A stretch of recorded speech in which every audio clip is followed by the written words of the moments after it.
ਰਾਗ ਮਾਰੂ। ਸਾਧ ਸੰਗਤ ਜੀਓ, ਮਾਰੂ ਰਾਗ ਪ੍ਰਾਰੰਭ ਹੋ ਰਿਹਾ ਹੈ, ਜਿਸ ਨੂੰ ਰਾਗੀ ਸਿੰਘ ਪੁਰਾਣੀ ਦੇ ਮ੍ਰਿਤੂ ਸਮੇਂ ਗਾਉਂਦੇ ਹਨ। ਗੁਰਮਤਿ ਸੰਗੀਤ ਵਿੱਚ ਮਾਲਕੌਂਸ ਦਾ ਪੁੱਤਰ ਮੰਨਿਆ ਹੈ। ਮਾਰੂ ਮਸਤ ਅੰਗ ਮੇਂ ਵਾਰਾ। यह मारू पुरातन पर कठिन राग है। श्री गुरु ग्रंथ साहिब जी विच इस राग अधीन महला पहला, महला तीजा, महला चौथा, महला पंजवां ते महला नौवां तो इलावा भगत कबीर जी, भगत नामदेव जी, भगत जयदेव जी ਤੇ ਭਗਤ ਰਵਿਦਾਸ ਸਾਹਿਬ ਜੀ ਦੀ ਬਾਣੀ ਦਰਜ ਹੈ। ਇਸ ਰਾਗ ਦਾ ਸ੍ਰੀ ਗੁਰੂ ਗ੍ਰੰਥ ਸਾਹਿਬ ਜੀ ਦੇ ਵਿੱਚ 21ਵਾਂ ਸਥਾਨ ਹੈ। ਇਸ ਰਾਗ ਦੀ ਮਹਿਮਾ ਸਤਿਗੁਰੂ ਪੰਚਮ ਪਾਤਸ਼ਾਹ ਨੇ ਇੰਜ ਕੀਤੀ ਹੈ। ਗੁਰ ਕੈ ਸ਼ਬਦ ਅਰਾਧੀਐ, ਨਾਮ ਰੰਗ ਬੈਰਾਗ, ਜੀਤੇ ਪੰਜ ਬੈਰਾਈਆ, ਨਾਨਕ ਸਫਲ ਮਾਰੂ ਇਹੋ ਰਾਗ। ਪੁਰਾਤਨ ਸੰਗੀਤ ਗ੍ਰੰਥਾਂ ਵਿੱਚ ਰਾਗ ਮਾਰੂ ਨੂੰ ਮਾਰਵ, ਮਾਰਵਾ, ਮਾਰਵੇਕ ਆਦਿਕ ਨਾਮਾਂ ਦੇ ਨਾਲ ਵੀ ਸੰਬੋਧਨ ਕੀਤਾ ਗਿਆ ਹੈ। ਪਰ ਸ੍ਰੀ ਗੁਰੂ ਗ੍ਰੰਥ ਸਾਹਿਬ ਜੀ ਦੇ ਵਿੱਚ ਇਹ ਮਾਰੂ ਰਾਗ ਨਾਮ ਨਾਲ ਦਰਜ ਹੈ। ਸਿੱਖ ਧਰਮ ਵਿੱਚ ਪ੍ਰਾਣੀ ਦੇ ਅਕਾਲ ਚਲਾਣੇ ਦੇ ਜਦ ਤੱਕ ਦੇਹ ਦੇ ਘਰ ਵਿੱਚ ਹੁੰਦੀ ਹੈ ਤਾਂ ਮਾਰੂ ਦੇ ਸ਼ਬਦਾਂ ਦਾ ਤੇ ਮਾਰੂ ਦੀ ਵਾਰ ਦਾ ਕੀਰਤਨ ਕੀਤਾ ਜਾਂਦਾ ਹੈ। ਇਸ ਰਾਗ ਦੇ ਆਰੋਹ ਵਿੱਚ ਰਿਸ਼ਭ ਵਰਜਿਤ ਕਰਦਿਆਂ, ਰਿਸ਼ਭ ਮਤਲਬ ਰੇ, ਦੋਵੇਂ ਮਾਧਿਅਮ ਯਾਨੀ ਮਾਂ ਤੀਬਰ ਤੇ ਮਾਂ ਨਾਰਮਲ, ਦੋਵੇਂ ਤਹਿਵਤ, ਦਾ ਕੋਮਲ ਤੇ ਦਾ ਨਾਰਮਲ ਤੇ ਦੋਵੇਂ ਨਿਸ਼ਾਦ, ਨਾ ਨੀ ਕੋਮਲ ਤੇ ਨੀ ਨਾਰਮਲ ਤੇ ਬਾਕੀ ਸੁਰ ਸ਼ੁੱਧ ਪ੍ਰਯੋਗ ਕੀਤੇ ਜਾਂਦੇ ਹਨ। ਇਸ ਦਾ ਵਾਦੀ ਕੰਧਾਰ ਯਾਨੀ ਗਾ ਹੈ ਤੇ ਸਮਾਧੀ ਨਿਸ਼ਾਦ ਨੀ ਹੈ। ਥਾਟ ਖਮਾਜ ਸਮਾਂ ਦਿਨ ਦਾ ਤੀਜਾ ਪੈਰ ਤੇ ਜਾਤੀ ਸਾੜਵ ਸੰਪੂਰਨ ਹੈ ਯਾਨੀ ਜਾਂਦੀ ਬਾਕੀ 6 ਸੁਰਾਂ, ਕਿਉਂਕਿ ਰੇ ਵਰਜਿਤ ਹੈ ਤੇ ਆਉਂਦੀ ਬਾਕੀ ਸੱਤੇ ਦੀਆਂ 7 ਸੁਰਾਂ ਲੱਗਦੀਆਂ ਨੇ, ਰੇ ਵੀ ਲੱਗਦੀ ਹੈ। ਇਹ ਮਾਰੂ ਰਾਗ ਦੇ ਵਿੱਚ ਮਹਲਾ ਪਹਿਲਾ। ਪਹਿਲੇ ਪਾਤਸ਼ਾਹ ਧੰਨ ਸਤਿਗੁਰੂ ਸ੍ਰੀ ਗੁਰੂ ਨਾਨਕ ਦੇਵ ਸਾਹਿਬ ਜੀ ਮਹਾਰਾਜ ਪਵਿੱਤਰ ਪਾਵਨ ਸ਼ਬਦ ਉਚਾਰ ਰਹੇ ਹਨ। ਘਰ ਪਹਿਲਾ। ਪਹਿਲੇ ਘਰ ਸੁਰ ਤਾਲ ਦੇ ਵਿੱਚ ਚੌਪਦੇ 4 ਪਦੀਆਂ ਵਾਲੇ ਸ਼ਬਦ ਪ੍ਰਾਰੰਭ ਹੋ ਰਹੇ ਹਨ। ਇੱਕ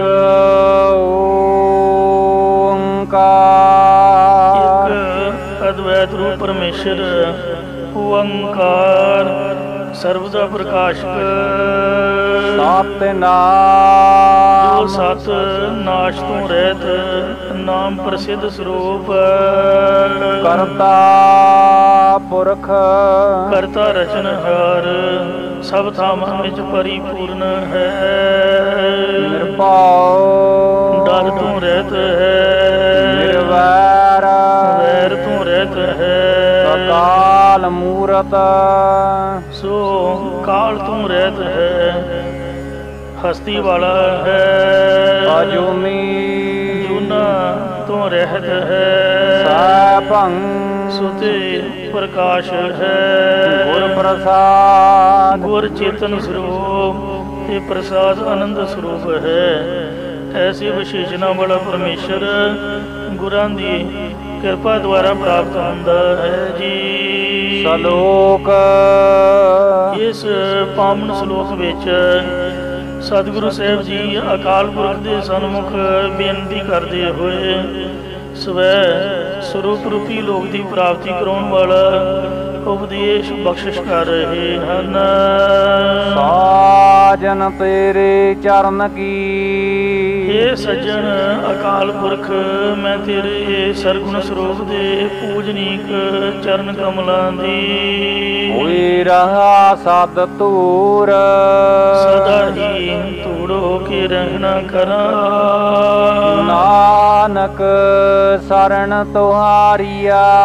ਸਤਿਗੁਰੂ ਮਹਾਰਾਜ ਸਾਹਿਬ ਜੀ ਕਥਨ ਕਰਦੇ ਨੇ ਕਿ ਹੇ ਪਰਮੇਸ਼ਰ ਮੈਂ ਤੁਹਾਡੀ ਓਟ ਵਿੱਚ ਆਇਆ ਹਾਂ। ਵੇਖੋ ਸਦਾ ਹਜੂਰ, ਤੁਸੀਂ ਐਸੀ ਕਿਰਪਾ ਕਰੋ ਕਿ ਮੈਂ ਹਮੇਸ਼ਾ ਹੀ ਤੁਹਾਨੂੰ ਨੇੜੇ ਤੋਂ ਨੇੜੇ, ਕਿ ਜ਼ਾਹਿਰ ਜ਼ਹੂਰ ਹੈ ਕਿ ਹਾਜ਼ਰ ਹਜ਼ੂਰ ਹੈ, ਨੇੜੇ ਵੇਖਣਾ ਕਰਾਂ। ਸ਼ਬਦ ਜਿਸ ਪ੍ਰਕਾਰ ਭਗਤ ਜੈਦੇਵ ਨਾਮਦੇਵ ਆਦਿਕ ਭਗਤਾਂ ਦੀ ਪਦ ਰਚਨਾ ਅਭੰਗ ਅਤੇ ਸੂਰਦਾਸ ਮੀਰਾਬਾਈ ਆਦਿਕ ਦੀ ਵਿਸ਼ਨ ਪਦ ਪ੍ਰਸਿੱਧ ਹੈ ਤੇ ਬੁੱਲੇ ਸ਼ਾਹ ਦੀਆਂ ਰਬਾਈਆਂ ਪ੍ਰਸਿੱਧ ਨੇ। ਇਸੇ ਪ੍ਰਕਾਰ ਹੀ ਸ੍ਰੀ ਗੁਰੂ ਗ੍ਰੰਥ ਸਾਹਿਬ ਦੇ ਛੰਦਰੂ ਵਾਕ ਸ਼ਬਦ ਆਖੀਦੇ ਨੇ, ਜਾਂ ਸ਼ਬਦ ਛੰਦ ਦੀ ਖਾਸ ਜਾਤੀ ਨਹੀਂ। ਅਨੇਕਾਂ ਛੰਦਾਂ ਦਾ ਰੂਪ ਸ਼ਬਦਾਂ ਵਿੱਚ ਵੇਖਿਆ ਜਾਂਦਾ ਹੈ, ਜਾਂ ਸ਼ਬਦ ਦੇ ਆਪਣੇ ਪਹਿਲੇ ਅਰਥ ਕੇਵਲ ਆਵਾਜ਼ ਹਨ। ਭਾਵ ਗੁਰਬਾਣੀ ਵਿੱਚ ਗੁਰਾਂ ਦੇ ਪ੍ਰਭੂ ਪ੍ਰਾਪਤੀ ਵਾਲੇ ਬਚਨ ਹਨ। ਵਿਆਕਰਨ ਵਾਲੇ ਪਦ ਜਾਂ ਲਫ਼ਜ਼ ਨੂੰ ਸ਼ਬਦ ਆਖਦੇ ਨੇ ਅਤੇ ਇਸ ਦੇ ਦੋ ਰੂਪ ਮੰਨਦੇ ਨੇ। ਇੱਕ ਆਵਾਜ਼ ਰੂਪ ਬੋਲੀ ਦਾ, ਦੂਜਾ ਲਿਖ ਕੇ ਜੋ ਅੱਖਰਾਂ ਦਾ ਰੂਪ ਰੱਖਦਾ ਹੈ। ਇਹ ਸ਼ਬਦ ਉਚਾਰ ਰਹੇ ਹਨ। ਧੰਨ ਧੰਨ ਸਤਿਗੁਰੂ ਨਾਨਕ ਦੇਵ ਸਾਹਿਬ ਜੀ ਮਹਾਰਾਜ ਦੇਸ਼ਾਂ ਦਿਸ਼ਾਂਤਰਾਂ ਵਿੱਚ ਵਿਚਰਦੇ ਹੋਏ ਆਪਣੇ ਪਿਤਾ ਬਾਬਾ ਕਲਿਆਣ ਚੰਦ ਜੀ ਦੇ ਪਾਸ ਆਏ ਸਨ। ਤਦੋਂ ਸਤਿਗੁਰਾਂ ਦੇ ਪਿਤਾ ਨੇ ਗੁਰਾਂ ਅੱਗੇ ਹੱਥ ਜੋੜ ਕੇ ਬੇਨਤੀ ਕੀਤੀ ਕਿ ਤੁਸੀਂ ਸਾਰੇ ਜਗਤ ਨੂੰ ਤਾਰਦੇ ਹੋਏ ਆਏ ਹੋ, ਉਥੇ ਹੁਣ ਮੇਰੇ ਵੀ ਕਲਿਆਣ ਕਰੋ। ਤਦ ਸਤਿਗੁਰੂ ਮਹਾਰਾਜ ਸਾਹਿਬ ਜੀ ਨੇ ਇਹ ਪਾਵਨ ਸ਼ਬਦ ਉਚਾਰਨ ਕਰਕੇ ਆਪਣੇ ਪਿਤਾ ਜੀ ਨੂੰ ਸ਼ਬਦ ਮਤਲਬ ਉਪਦੇਸ਼ ਬਖਸ਼ਿਸ਼ ਕੀਤਾ ਹੈ। ਪਿਛੋ ਰਾਤੀ ਸੱਦੜਾ, ਇਹ ਪਿਤਾ ਜੀ ਸ੍ਰੀ ਗੁਰੂ ਨਾਨਕ ਦੇਵ ਮਹਾਰਾਜ ਦਾ ਸਭ ਤੋਂ ਪਹਿਲਾ ਇਹ ਉਪਦੇਸ਼ ਹੈ ਕਿ ਪਿਛਲੀ ਰਾਤ ਭਾਵ ਸਵਾ ਪਹਿਰ ਰਾਤ ਰਹਿੰਦੀ ਨੂੰ ਉੱਠਣ ਦਾ ਸਿੱਧਾ ਹੁਕਮ ਹੈ ਵਾਹਿਗੁਰੂ ਵੱਲੋਂ। ਰਾਤ ਦਾ ਪਹਿਲਾ ਪਹਿਰ ਸ਼ਾਮ ਦੇ 6 ਵਜੇ ਤੋਂ ਲੈ ਕੇ 9 ਵਜੇ ਤੱਕ, ਉਦੋਂ ਵੀ ਸੌਣ ਦਾ ਨਹੀਂ ਹੁਕਮ। 9 ਵਜੇ ਤੱਕ ਵੀ ਭਜਨ ਕਰਨ ਦਾ ਹੁਕਮ ਹੈ ਤੇ ਅੰਮ੍ਰਿਤ ਵੇਲੇ 3 ਵਜੇ ਤੋਂ ਲੈ ਕੇ 6 ਵਜੇ ਤੱਕ। ਅੱਜ ਕੱਲ੍ਹ ਤਾਂ 5 ਵਜੇ ਦਿਨ ਚੜ੍ਹ ਜਾਂਦਾ ਹੈ, ਤੋ ਇੰਜ 3 ਦੀ ਬਜਾਏ ਅੱਜ ਕੱਲ੍ਹ ਗਰਮੀਆਂ ਵਿੱਚ 2 ਵਜੇ ਤੋਂ। ਬਾਕੀ ਗੁਰਮੁਖਾਂ ਦਾ ਤਾਂ ਜਦੋਂ ਜਾਗ ਪੈਣ 12 ਵਜੇ ਤੋਂ ਬਾਅਦ ਉਦੋਂ ਹੀ ਅੰਮ੍ਰਿਤ ਵੇਲਾ ਸ਼ੁਰੂ ਹੋ ਜਾਂਦਾ ਹੈ। ਆਪ ਆਪਣੇ ਸੌਣ ਦਾ ਹਿਸਾਬ ਹੈ, ਜਿਵੇਂ ਕਿਸੇ ਦਾ ਦਿਨ ਦਾ ਕੰਮ ਹੈ, ਥੱਕਿਆ ਟੁੱਟਿਆ, ਜਦੋਂ ਦੀ ਥਕਾਵਟ ਦੂਰ ਹੋ ਗਈ, ਨੀਂਦ ਪੂਰੀ ਹੋ ਗਈ, ਉਦੋਂ ਹੀ ਉਹਦਾ ਅੰਮ੍ਰਿਤ ਵੇਲਾ ਹੈ। ਸੋ ਜਿਹੜੇ ਰਾਤ ਨੂੰ ਡਿਊਟੀ ਕਰਦੇ ਨੇ ਉਹ ਜਦੋਂ ਵੀ ਜਾਗਣ ਉਦੋਂ ਹੀ ਉਹਨਾਂ ਦਾ ਅੰਮ੍ਰਿਤ ਵੇਲਾ ਹੈ। ਤੋ ਇਸ ਤਰ੍ਹਾਂ ਜਿਹੜੇ ਰਾਤ ਨੂੰ ਜਲਦੀ ਸੌਂਦੇ ਨੇ ਉਹਨਾਂ ਨੂੰ ਅੰਮ੍ਰਿਤ ਵੇਲੇ ਉੱਠਣ ਦਾ ਹੁਕਮ ਹੈ। ਮਤਲਬ ਸਵਾ ਪਹਿਰ ਰਾਤ ਰਹਿੰਦੀ ਨੂੰ ਉੱਠਣ ਦਾ ਵਾਹਿਗੁਰੂ ਜੀ ਦਾ ਹੁਕਮ ਹੈ। ਪਿਛਲੀ ਰਾਤ ਨੂੰ ਉੱਠ ਕੇ ਮੇਰੇ ਵਰਗੇ ਭਾਵੇਂ 2 ਵਜੇ ਉੱਠਣ ਤੇ ਭਾਵੇਂ 3 ਵਜੇ ਉੱਠਣ, ਜ਼ਿੰਦਗੀ ਫਿਰ ਕੇ ਗੁਜ਼ਾਰ ਦਿੰਦੇ ਨੇ। ਮਤਲਬ ਨਿਤਨੇਮ ਦਾ ਕਰਨਾ ਕੋਈ ਨਹੀਂ, ਫਿਰ ਉੱਠਣ ਦਾ ਕੀ ਫਾਇਦਾ ਹੋਇਆ? ਉੱਠਣ ਦਾ ਫਾਇਦਾ ਤਾਂ ਪਹਿਲਾਂ ਬੰਦਾ ਉੱਠ ਕੇ ਨਹਾਵੇ ਤੇ ਨਹਾਉਣ ਤੋਂ ਬਾਅਦ ਕੋਈ ਵਾਹਿਗੁਰੂ ਵਾਹਿਗੁਰੂ ਦੀ ਮਾਲਾ ਫੇਰੇ, ਕੋਈ ਮੂਲ ਮੰਤਰ ਪੜ੍ਹੇ ਜਾਂ ਜਪਜੀ ਸਾਹਿਬ ਦੇ ਪਾਠ ਜਾਂ 5 ਬਾਣੀਆਂ ਦਾ ਨਿਤਨੇਮ ਸੁਖਮਨੀ ਸਾਹਿਬ ਪੜ੍ਹੇ। ਉਹ ਆਪਾਂ ਕਰਨਾ ਕੋਈ ਨਹੀਂ, ਫਿਰ ਉੱਠਣ ਦਾ ਕੋਈ ਫਾਇਦਾ ਨਹੀਂ। ਇਹਨੂੰ ਬੰਦਾ ਸੁੱਤਾ ਹੀ ਚੰਗਾ ਹੈ। ਉੱਠ ਕੇ ਕਰਨਾ ਕੀ ਚਾਹੀਦਾ ਹੈ? ਮਹਾਰਾਜ ਹੁਕਮ ਕਰਦੇ ਨੇ, ਨਾਮ ਖਸਮ ਕਾ ਲੇਹ। ਉਚਾਰਨ ਕਰੋ ਸਤਨਾਮ ਸ੍ਰੀ ਵਾਹਿਗੁਰੂ। ਮਾਲਕ ਪਰਮੇਸ਼ਰ ਦਾ ਨਾਮ ਲੈਣਾ ਚਾਹੀਦਾ, ਨਾਮ ਜਪਣਾ ਚਾਹੀਦਾ ਹੈ। ਇਸੇ ਪ੍ਰਕਾਰ ਪਿਛਹੁ ਰਾਤੀ ਸੱਦੜਾ। ਪਿਛਲੀ ਰਾਤ ਸਵਾ ਪਹਿਰ ਰਾਤ ਨੀਂਦੀ ਨੂੰ ਉੱਠਣ ਦਾ ਹੁਕਮ ਹੈ। ਸਾਧ ਸੰਗਤ ਜੀਓ, ਪਿਛਲੀ ਰਾਤ ਕਿਹੜੀ ਹੈ? 4 ਯੁੱਗ ਨੇ। ਜਿਸ ਤਰ੍ਹਾਂ ਰਾਤ ਦੇ 4 ਪਹਿਰ ਹੁੰਦੇ ਨੇ, ਇਉਂ 4 ਯੁੱਗਾਂ ਵਿੱਚੋਂ ਕਲਯੁਗ ਰੂਪ ਪਿਛਲੀ ਰਾਤ ਵਿੱਚ ਉੱਠਣ ਦਾ ਹੁਕਮ ਹੈ। ਨਾਮ ਖਸਮ ਕਾ ਲੇਹ। ਕਲਯੁਗ ਦੇ ਭਿਆਨਕ ਸਮੇਂ ਦੌਰਾਨ ਧੰਨ ਧੰਨ ਕਲਯੁਗ ਨਾਨਕ ਜੇ ਚੱਲੇ ਸਤਿਗੁਰ ਭਾਈ।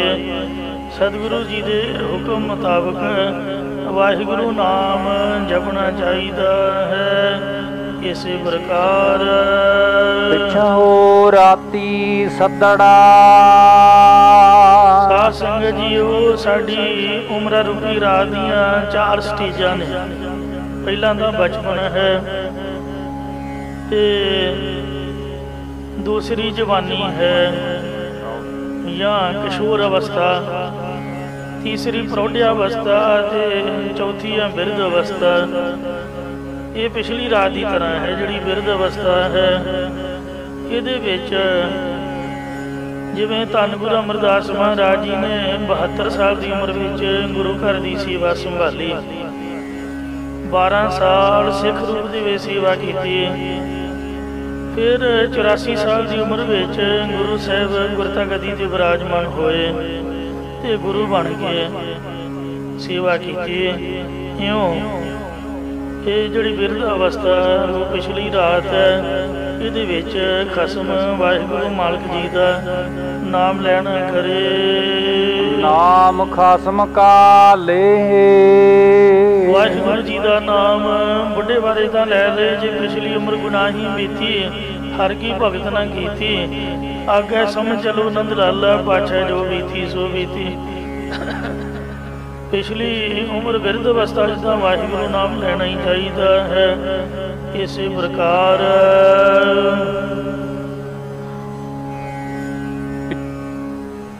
ਪਿਛਹੁ ਰਾਤੀ ਸੱਦੜਾ। ਸਾਧ ਸੰਗਤ ਜੀਓ, ਪਿਛਲੀ ਰਾਤ ਦੀ ਤਰ੍ਹਾਂ ਇਹ 84 ਲੱਖ ਜੂਨਾਂ ਦੇ ਵਿੱਚੋਂ ਜਿਹੜਾ ਮਨੁੱਖਾ ਜਨਮ ਹੈ, ਇਹ ਮਨੁੱਖਾ ਜਨਮ ਪਿਛਲੀ ਰਾਤ ਦੀ ਤਰ੍ਹਾਂ ਹੈ। ਪਤਾ ਨਹੀਂ ਕਿੰਨੀਆਂ ਜੂਨਾਂ ਭੋਗਣ ਤੋਂ ਬਾਅਦ ਸਾਨੂੰ ਪ੍ਰਾਪਤ ਹੋਇਆ ਹੈ। ਨਾਮ ਖਸਮ ਕਾ ਲੇਹ। ਇਸ ਮਨੁੱਖਾ ਜਨਮ ਰੂਪੀ ਪਿਛਲੀ ਰਾਤ ਵਿੱਚ ਉੱਠ ਜਾ ਕੁਰਾੜੇ ਮਾਰ ਨਹੀਂ ਤੂੰ ਇਸ ਜਹਾਨ ਨੂੰ ਜਾਵੇਂਗੀ, ਮੁੜ ਕਦਮ ਨਾ ਇੱਥੇ ਪਾਵੇਂਗੀ। ਵਿਦਿਆ ਰੂਪੀ ਨੀਂਦ ਤੋਂ ਜਾ ਕੇ ਜਾਗਰ ਅਵਸਥਾ ਵਿੱਚ ਉੱਠ ਕੇ ਖਸਮ ਪਰਮੇਸ਼ਰ ਦਾ ਨਾਮ ਜਪਣਾ ਚਾਹੀਦਾ ਹੈ। ਜਬ ਲਗ ਜਰਾ ਰੋਗ ਨਹੀਂ ਆਇਆ, ਜਬ ਲਗ ਕਾਲ ਗ੍ਰਸੀ ਨਹੀਂ ਕਾਇਆ, ਜਬ ਲਗ ਬਿਕਲ ਭਈ ਨਹੀਂ ਬਾਣੀ, ਭਜ ਲੈ ਰੇ ਮਨ ਸਾਰੰਗ ਪਾਣੀ। ਅਬ ਨਾ ਭਜਸ ਕਬ ਭਾਈ, ਆਵੇ ਅੰਤ ਨਾ ਭਜਿਆ ਜਾਈ। ਇਹਨਾਂ ਉਪਦੇਸ਼ ਸੁਣ ਕੇ ਸਤਿਗੁਰਾਂ ਦੇ ਪਿਤਾ ਨੇ ਗੁਰਾਂ ਨੂੰ ਪੁੱਛਿਆ ਕਿ ਜਿਹੜੇ ਪਿਛਲੀ ਰਾਤ ਨੂੰ ਉੱਠ ਕੇ ਨਾਮ ਜਪਦੇ ਨੇ, ਉਹਨਾਂ ਨੂੰ ਕਿਹੜੀ ਕਿਹੜੀ ਵਸਤੂ ਦੀ ਪ੍ਰਾਪਤੀ ਹੁੰਦੀ ਹੈ? ਤਾਂ ਗੁਰੂ ਸਾਹਿਬ ਉੱਤਰ ਬਖਸ਼ਦੇ ਹਨ। ਏਮੇ ਛਤਰ ਸਰਾਏ ਜੇ। ਇਹ ਪਿਤਾ ਜੀ ਨਾਮ ਜਪਣ ਵਾਲੇ ਪੁਰਖਾਂ ਦੇ ਸਿਰ ਉੱਤੇ ਤੰਬੂ ਤਣ ਜਾਂਦੇ ਨੇ। ਮਤਲਬ ਜਿੱਥੇ ਉਹਨਾਂ ਜਾਣਾ ਹੋਵੇ ਉੱਥੇ ਸਟੇਜ ਲੱਗ ਜਾਂਦੀ ਹੈ ਬੋਲਣ ਲਈ। ਸਟੇਜ ਦੇ ਉੱਪਰ ਕਨਾਤ ਲੱਗ ਜਾਂਦੀ ਹੈ, ਛਤਰ ਉਹਨਾਂ ਦੇ ਸਿਰ ਉੱਪਰ ਝੂਲਦੇ ਨੇ। ਸਰਾਏ 'ਚ ਕਨਾਤਾਂ ਲੱਗ ਜਾਂਦੀਆਂ ਨੇ। ਅਤੇ ਜੇ ਇੱਕ ਜਗ੍ਹਾ ਤੋਂ ਦੂਸਰੀ ਜਗ੍ਹਾ 'ਤੇ ਜਾਣਾ ਹੋਵੇ ਤਾਂ ਇਹ ਨਹੀਂ ਵੀ ਰਕਸ਼ਾ ਟਾਂਗਾ ਕੋਈ ਲੱਭਣਾ ਪਊਗਾ। ਅੱਜ ਦੇ ਤੁਰੇ ਕੱਲ੍ਹ ਨੂੰ ਪਹੁੰਚ ਜਾਣਗੇ, ਜੰਗ ਦੇ ਰਾਹ ਖੜੇ ਕੋਈ ਟੈਂਪੂ ਟਰੈਵਲ ਤੇ ਜਾਂ ਕੋਈ ਬੱਸ ਗੱਡੀ ਉਹ ਵਿੱਚੇ ਪੰਚਰ ਹੋ ਗਈ, ਪਹੁੰਚਿਆ ਹੀ ਨਾ ਗਿਆ, ਇਸ ਤਰ੍ਹਾਂ ਦੀ ਗੱਲਬਾਤ ਨਹੀਂ। ਜੇ ਉਹਨਾਂ ਕਿਤੇ ਜਾਣਾ ਹੋਵੇਗਾ ਤਾਂ ਦੇਸਨ ਰਥ ਪੀੜੇ, ਤਾਂ ਉਹਨਾਂ ਨੂੰ ਸਵਾਰੀ ਵਾਸਤੇ ਰਥ ਜੋਤੇ ਤਿਆਰ ਕੀਤੇ ਹੋਏ ਦਿਸਦੇ ਨੇ, ਤਿਆਰ ਪਰ ਤਿਆਰ। ਅੱਜ ਕੱਲ੍ਹ ਗੱਡੀਆਂ ਮੋਟਰਾਂ ਇਹ ਸਾਰੀਆਂ ਚੀਜ਼ਾਂ ਪਰਲੋਕ ਦੇ ਰਸਤੇ ਵਿੱਚ ਉਹਨਾਂ ਨੂੰ ਸਾਧ ਸੰਗਤ ਜੀ ਉਹ ਮਰਨ ਤੋਂ ਬਾਅਦ ਵੀ ਮਿਲਦੀਆਂ ਨੇ। ਸੋਹਣੀਆਂ ਸੋਹਣੀਆਂ ਕਾਰਾਂ ਵਿੱਚ ਡਰਾਈਵਰ ਬੈਠੇ ਹੁੰਦੇ ਨੇ ਤੇ ਬੜੇ ਸਤਿਕਾਰ ਨਾਲ ਕਹਿੰਦੇ ਆਓ ਜੀ ਬੈਠੋ ਜੀ, ਰੇ ਰੇ ਦਰਗਾਹ ਕਹੇ ਨਾ ਕੋ ਆਓ ਬੈਠਾ ਦਰਸੁਖ ਦਿਓ। ਤੋ ਇਸ ਤਰ੍ਹਾਂ ਉਹਨਾਂ ਨੂੰ ਸੁੱਖ ਸਹੂਲਤਾਂ ਇੱਥੇ ਵੀ ਪ੍ਰਾਪਤ ਹੁੰਦੀਆਂ ਨੇ ਤੇ ਮਰਨ ਤੋਂ ਬਾਅਦ ਵੀ ਪਰਲੋਕ ਦਾ ਰਸਤਾ ਸੌਖਾ ਤੈਅ ਹੋ ਜਾਂਦਾ ਹੈ। ਇਹ ਪ੍ਰਤੱਖ ਅਰਥ ਹਨ। ਹੁਣ ਅੰਤਰੀ ਵਰਤ ਸਰਵਣ ਕਰੋ। ਤੇਮੇ ਛਤਰ ਸਰਾਏ ਚੇ, ਜਿਹੜੇ ਅੰਮ੍ਰਿਤ ਵੇਲੇ ਉੱਠ ਕੇ ਨਾਮ ਜਪਦੇ ਨੇ ਉਹਨਾਂ ਨੂੰ ਖੇਮਾ ਰੂਪ ਤੰਬੂ ਤਣ ਜਾਂਦੇ ਨੇ, ਜਸ ਰੂਪੀ ਛਤਰ ਉਹਨਾਂ ਦੇ ਸਿਰ ਤੇ ਝੂਲਦੇ ਨੇ ਤੇ ਕਰੁਣਾ ਮੁਦਤਾ ਮੈਤਰੀ ਰੂਪ ਕਨਾਤਾਂ ਸਿਰ ਉੱਪਰ ਤਣ ਜਾਂਦੀਆਂ ਨੇ ਅਤੇ ਦੇਸਨ ਰਥ ਪੀੜੇ, ਸ਼ਰਵਣ ਮੰਨਣ ਨਿਧਿਆਸਨ ਰੂਪ ਰਥ ਪੀੜੇ ਜੜੇ ਹੋਏ ਦਿਸਦੇ ਹਨ। ਜਾਂ ਸੁਰਤੀ ਉੱਤੇ ਅਸਵਾਰ ਹੋਣ ਵਾਸਤੇ ਸੁੱਖ ਵਾਲੀਆਂ ਪਾਲਕੀਆਂ ਦੀ ਤਰ੍ਹਾਂ ਤਤ ਤਵੰਦਾਂ ਸ਼ੁੱਧ ਰੂਪ ਪਾਲਕੀਆਂ ਦਿਸਦੀਆਂ, ਕਿਉਂ ਇਹ ਵਸਤੂਆਂ ਪ੍ਰਾਪਤ ਹੁੰਦੀਆਂ ਹਨ। ਜਿਨੀ ਤੇਰਾ ਨਾਮ ਧਿਆਇਆ, ਜਿਨ੍ਹਾਂ ਨੇ ਇਹ ਵਾਹਿਗੁਰੂ ਤੇਰੇ ਨਾਮ ਨੂੰ ਧਿਆਉਣਾ ਕੀਤਾ ਹੈ, ਤਿਨ ਕਉ ਸਤ ਮਿਲੇ। ਉਹਨਾਂ ਨੂੰ ਇਹ ਜਿਹੜੀਆਂ ਉੱਪਰ ਕਈਆਂ ਚੀਜ਼ਾਂ ਨੇ ਸੱਦ ਕੇ ਬੁਲਾ ਕੇ ਆਓ ਜੀ ਗੁਰਮੁਖ ਲੈ ਲਓ, ਸੱਦ ਕੇ ਮਿਲ ਜਾਂਦੀਆਂ ਨੇ। ਤੇ ਜਿਹੜੇ ਮਨਮੁਖ ਨੇ ਉਹਨਾਂ ਕੋਲ ਮਿਲੀਆਂ ਵੀ ਖੋਈਆਂ ਜਾਂਦੀਆਂ ਨੇ, ਇਹਦੇ ਲਿਆਓ ਕਿੱਧਰੋਂ ਲੈਂਦੀਆਂ ਤੁਸੀਂ। ਤੇ ਗੁਰਮੁਖਾਂ ਨੂੰ ਆਪ ਸੱਦ ਕੇ ਮਿਲਦੀਆਂ ਨੇ, ਵਾਹਿਗੁਰੂ ਦੀ ਖੇਡ ਜਾਂ ਸ਼ੀਘਰ ਹੀ ਮਿਲ ਜਾਂਦੀਆਂ ਹਨ। ਇਹ ਪਿਤਾ ਜੀ ਤੇਰਾ ਤਿਸ ਪਰਮੇਸ਼ਰ ਦਾ ਜਿਨ੍ਹਾਂ ਨਾਮ ਧਿਆਇਆ ਉਹਨਾਂ ਨੂੰ ਹੀ ਬਖਸ਼ਿਸ਼ਾਂ ਆਵਾਜ਼ ਮਾਰ ਕੇ ਮਿਲਦੀਆਂ ਨੇ। ਸਭ ਨਿਧਾਨ ਦਸ ਅਰਸ ਸਿਧਾਨ ਠਾਕੁਰ ਕਰ ਦਰ ਧਰਿਆ। ਬਾਬਾ ਜੀ ਆਪਣੇ ਪਿਤਾ ਜੀ ਨੂੰ ਕਹਿਣ ਲੱਗੇ ਕਿ ਵਾਹਿਗੁਰੂ ਦੀ ਅੱਗੇ ਇਉਂ ਅਰਦਾਸ ਕਰੋ, ਹੇ ਬਾਬਾ ਪਿਤਾ ਸਰੋ ਵੱਡੇ ਪਰਮੇਸ਼ਰ, ਮੈਂ ਕਰਮਹੀਣ ਕੂੜਿਆਰ, ਮੈਂ ਨਿਸ਼ਕਾਮ ਕਰਮਾਂ ਤੋਂ ਹੀਣ ਦੇ ਝੋੜ ਦੀ ਪ੍ਰਾਪਤੀ ਵਾਲਾ ਹਾਂ, ਦੇ ਅਧਿਆਸ ਵਾਲਾ ਹਾਂ। ਨਾਮ ਨਾ ਪਾਇਆ ਤੇਰਾ, ਮੈਂ ਹੁਣ ਤੱਕ ਤੇਰਾ ਨਾਮ ਹੀ ਨਹੀਂ ਪ੍ਰਾਪਤ ਕਰ ਸਕਿਆ। ਅੰਦਾ ਭਰਮ ਭੁੱਲਾ ਮਨ ਮੇਰਾ, ਮਨ ਜਗਤ ਨੂੰ ਸੱਚ ਮੰਨ ਕੇ ਇਹਦੇ ਭਰਮ ਚ ਭੁੱਲਿਆ ਹੋਇਆ ਹੈ। ਜਾਂ ਸ਼ਾਸਤਰ ਗਿਆਨ ਸੁਰਤੀ ਸਿਮਰਤੀ ਪ੍ਰੋਖ ਅਪਰੋਖ ਗਿਆਨ ਰੂਪ ਨੇਤਰਾਂ ਤੋਂ ਬਗੈਰ ਹੋਣ ਕਰਕੇ ਮੇਰਾ ਮਨ ਭਰਮ ਦੇ ਵਿੱਚ ਭੁੱਲਿਆ ਹੋਇਆ ਹੈ। ਰਹਾ ਦੇ ਕਰ ਫੁਰਮਾਨ ਕਰਦੇ ਨੇ, ਸਾਧ ਕੀਤੇ ਦੁਖ ਪਰ ਫੋੜੇ, ਪੂਰਬਲੇ ਕੀਤੇ ਸਕਾਮ ਕਰਮ ਦੇ ਅਨੁਸਾਰ ਜਿੰਨੇ ਦੁਨੀਆ ਦੇ ਖਾਣ ਪੀਣ ਪਹਿਨਣ ਭੋਗਣ ਦੇ ਸਵਾਦ ਪ੍ਰਾਪਤ ਕੀਤੇ ਹਨ, ਉਨੇ ਹੀ ਦੁੱਖ ਪ੍ਰਫੁੱਲਤ ਹੋਏ ਹਨ। ਪੂਰਬ ਲਿਖੇ ਮਾਈ, ਮਾਏ ਹੇ ਭਾਈ ਹੇ ਮਾਈ ਜਾਂ ਮਾਏ ਮਾਇਆ ਦੇ ਪਤੀ ਪਰਮੇਸ਼ਰ ਵਾਹਿਗੁਰੂ ਜੀ, ਅਸਾਂ ਨੇ ਜੋ ਪਿੱਛੇ ਸਕਾਮ ਕਰਮ ਕੀਤੇ ਨੇ ਉਹਨਾਂ ਅਨੁਸਾਰ ਮੱਥੇ ਦੇ ਲਿਖੇ ਲੇਖਾਂ ਅਨੁਸਾਰ ਜੋ ਦੁਨੀਆ ਦੇ ਖਾਣ ਪੀਣ ਪਹਿਨ ਭੋਗਣ ਦੇ ਸਵਾਦ ਪ੍ਰਾਪਤ ਕੀਤੇ ਨੇ, ਉਹਨੇ ਅਸੀਂ ਦੁਖੀ ਹੋ ਰਹੇ ਹਾਂ। ਮਾਰੇ ਕਹਿੰਦੇ ਨੇ ਦੁੱਖ ਦਾਰੂ ਸੁਖ ਰੋਗ ਭਇਆ, ਜਾ ਸੁਖ ਤਾਮ ਨਾ ਹੋਈ। ਤੇ ਜਿਨ੍ਹਾਂ ਜੀਵਾਂ ਨੇ ਸ਼ਬਦ ਸਪਰਸ਼ ਰੂਪ ਰਸ ਗੰਧ ਆਦਿਕ ਵਿਸ਼ਿਆਂ ਦੇ ਸਵਾਦ ਭੋਗਣਾ ਕੀਤੇ ਨੇ, ਉਹ ਪਰ ਫੁੜੇ, ਪਰ ਵਿਸ਼ੇਸ਼ ਕਰਕੇ ਦੁੱਖਾਂ ਨੇ ਫੁੜੇ ਫੰਡ ਦਿੱਤੇ ਨੇ, ਫੜ ਲਏ ਨੇ, ਫੁੜੇ ਪਕੜ ਲਏ ਹਨ। ਇਸੇ ਪ੍ਰਕਾਰ ਸਾਧ ਕੀਤੇ ਦੁੱਖ ਪਰ ਫੋੜੇ। ਜਿਹੜੇ ਅਸੀਂ ਪੂਰਬਲੇ ਜਨਮਾਂ ਵਿੱਚ ਰਸਾਂ ਕਸਾਂ ਵਿਸ਼ਿਆਂ ਦੇ ਸਵਾਦ ਭੋਗਣਾ ਕੀਤੇ ਸਨ, ਉਹ ਸਾਡੇ ਮੱਥੇ ਤੇ ਲਿਖੇ ਗਏ ਹਨ।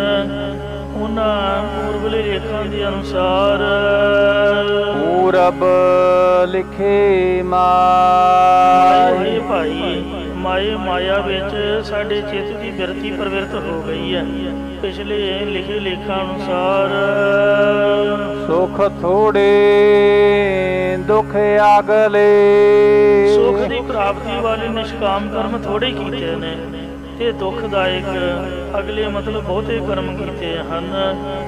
ਇਸੇ ਪ੍ਰਕਾਰ ਸੁਖ ਥੋੜੇ ਦੁੱਖ ਅਗਲੇ। ਸਾਡੇ ਕਰਮਾਂ 'ਚ ਸੁੱਖ ਥੋੜੇ ਨੇ, ਜਾਂ ਸ਼ਰਵਣ ਮੰਨਣ ਅਧਿਆਸਨ ਆਦਿ ਗੁਣਾਂ ਵਾਲੇ ਸੁੱਖ ਥੋੜੇ ਹੀ ਨੇ ਤੇ ਪਰਲੋਕ ਦੇ ਦੁੱਖ ਬਹੁਤੇ ਨੇ। ਅਤੇ ਹੁਣ ਜਿਹੜੀ ਮੇਰੀ ਉਮਰ ਹੈ, ਦੁਖੇ ਦੁਖ ਵਿਹਾਈ, ਦੁੱਖ ਵਿੱਚ ਹੀ ਬਾਲਕ ਅਵਸਥਾ ਗੁਜ਼ਰ ਗਈ ਹੈ। ਦੁੱਖਾਂ ਵਿੱਚ ਹੀ ਜਵਾਨੀ ਵੀ ਗੁਜ਼ਰ ਗਈ ਹੈ। ਹੁਣ ਢਲਦੀ ਜਵਾਨੀ ਵੀ ਦੁੱਖ 'ਚ ਬਤੀਤ ਹੋ ਰਹੀ ਹੈ ਤੇ ਅੱਗੇ ਗਾਂ ਪਤਾ ਨਹੀਂ ਬੁੱਢੇ ਹੋਇਆਂ ਤੋਂ ਕਿੰਨਾ ਕੁ ਦੁੱਖ ਆਏਗਾ। ਦੁੱਖ ਵਿੱਚ ਹੀ ਬਿਰਧ ਅਵਸਥਾ ਬਤੀਤ ਹੋਏਗੀ, ਜਾਪਦੀ ਹੈ। ਨੈਣੋ ਨੀਰ ਬਹਿ ਤਨ ਖੀਨਾ, ਭਏ ਕੇਸ ਦੁਧਵਾਨੀ, ਰੂਧਾ ਕੰਠ शब्द नहीं उचरै, अब क्या करे पुरानी। राम राय होहि वैद बनवारी, अपने संत है लेहो वारी। महाराज दुख दियां पंडां निकलियां खुलियां, सुख ना निकलियो कोई। दुख विच जीव जलाया, दुखिया चलिया रोए। नानक दुखिया सब संसार, पैरों महला तीजा। दुख विच जमै, जमे भी दुख विच ही आ।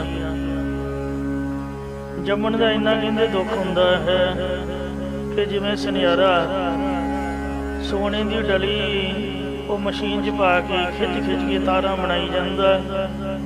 ਇਸ ਤਰ੍ਹਾਂ ਕਈ ਹੈਂਡੀਕੈਪ ਹੁੰਦੇ ਨੇ। ਰੋਂਦਾ ਵਿਚਾਰਾ ਬੱਚਾ, ਦੁੱਖ ਮਰਨ ਦਾ ਵੀ ਬੜਾ ਵੱਡਾ ਦੁੱਖ ਹੈ। ਜਿਵੇਂ ਕੰਢਿਆਂ ਵਾਲਾ ਛਾਪਾ ਮੂੰਹਦਾਨੀ ਪਾ ਕੇ ਹੇਠਲੇ ਰਸਤੇ ਖਿੱਚਿਆ ਜਾਏ, ਇੰਨਾ ਦੁੱਖ ਮਰਨ ਦਾ ਕਹਿੰਦੇ ਹੁੰਦਾ ਹੈ। ਜਿੰਦ ਵਹੁਟੀ ਮਰਨ ਵਰ ਲੈ ਜਾਸੀ ਪਰਨਾਏ, ਆਪਣਾ ਹੱਥੀ ਜੋੜ ਕਹਿ ਕਰ ਲੱਗੇ ਧਾਏ। ਫਰੀਦਾ ਕਿਹੜੀ ਪਵੰਦਈ ਖੜਾ ਨਾ ਆਪ ਮੁਹਾਏ। ਸੋ ਦੁੱਖ ਵਿੱਚ ਕਾਰ ਕਮਾਏ, ਜਿੰਨੀ ਅਸੀਂ ਕਾਰ ਕੰਮ ਕਮਾਉਂਦੇ ਆ ਸਭ ਦੁੱਖ ਦੇ ਵਿੱਚ ਹੀ ਨੇ। ਗਰਭ ਜੋਨੀ ਵਿੱਚ ਕਦੇ ਨਾ ਨਿਕਲੇ, ਬਿਸ਼ਟਾ ਮਾਹੀ ਸਮਾਏ। ਗਰਭ ਦੀਆਂ ਜੂਨੀਆਂ 'ਚੋਂ ਕਦੇ ਵੀ ਨਹੀਂ ਨਿਕਲਦਾ।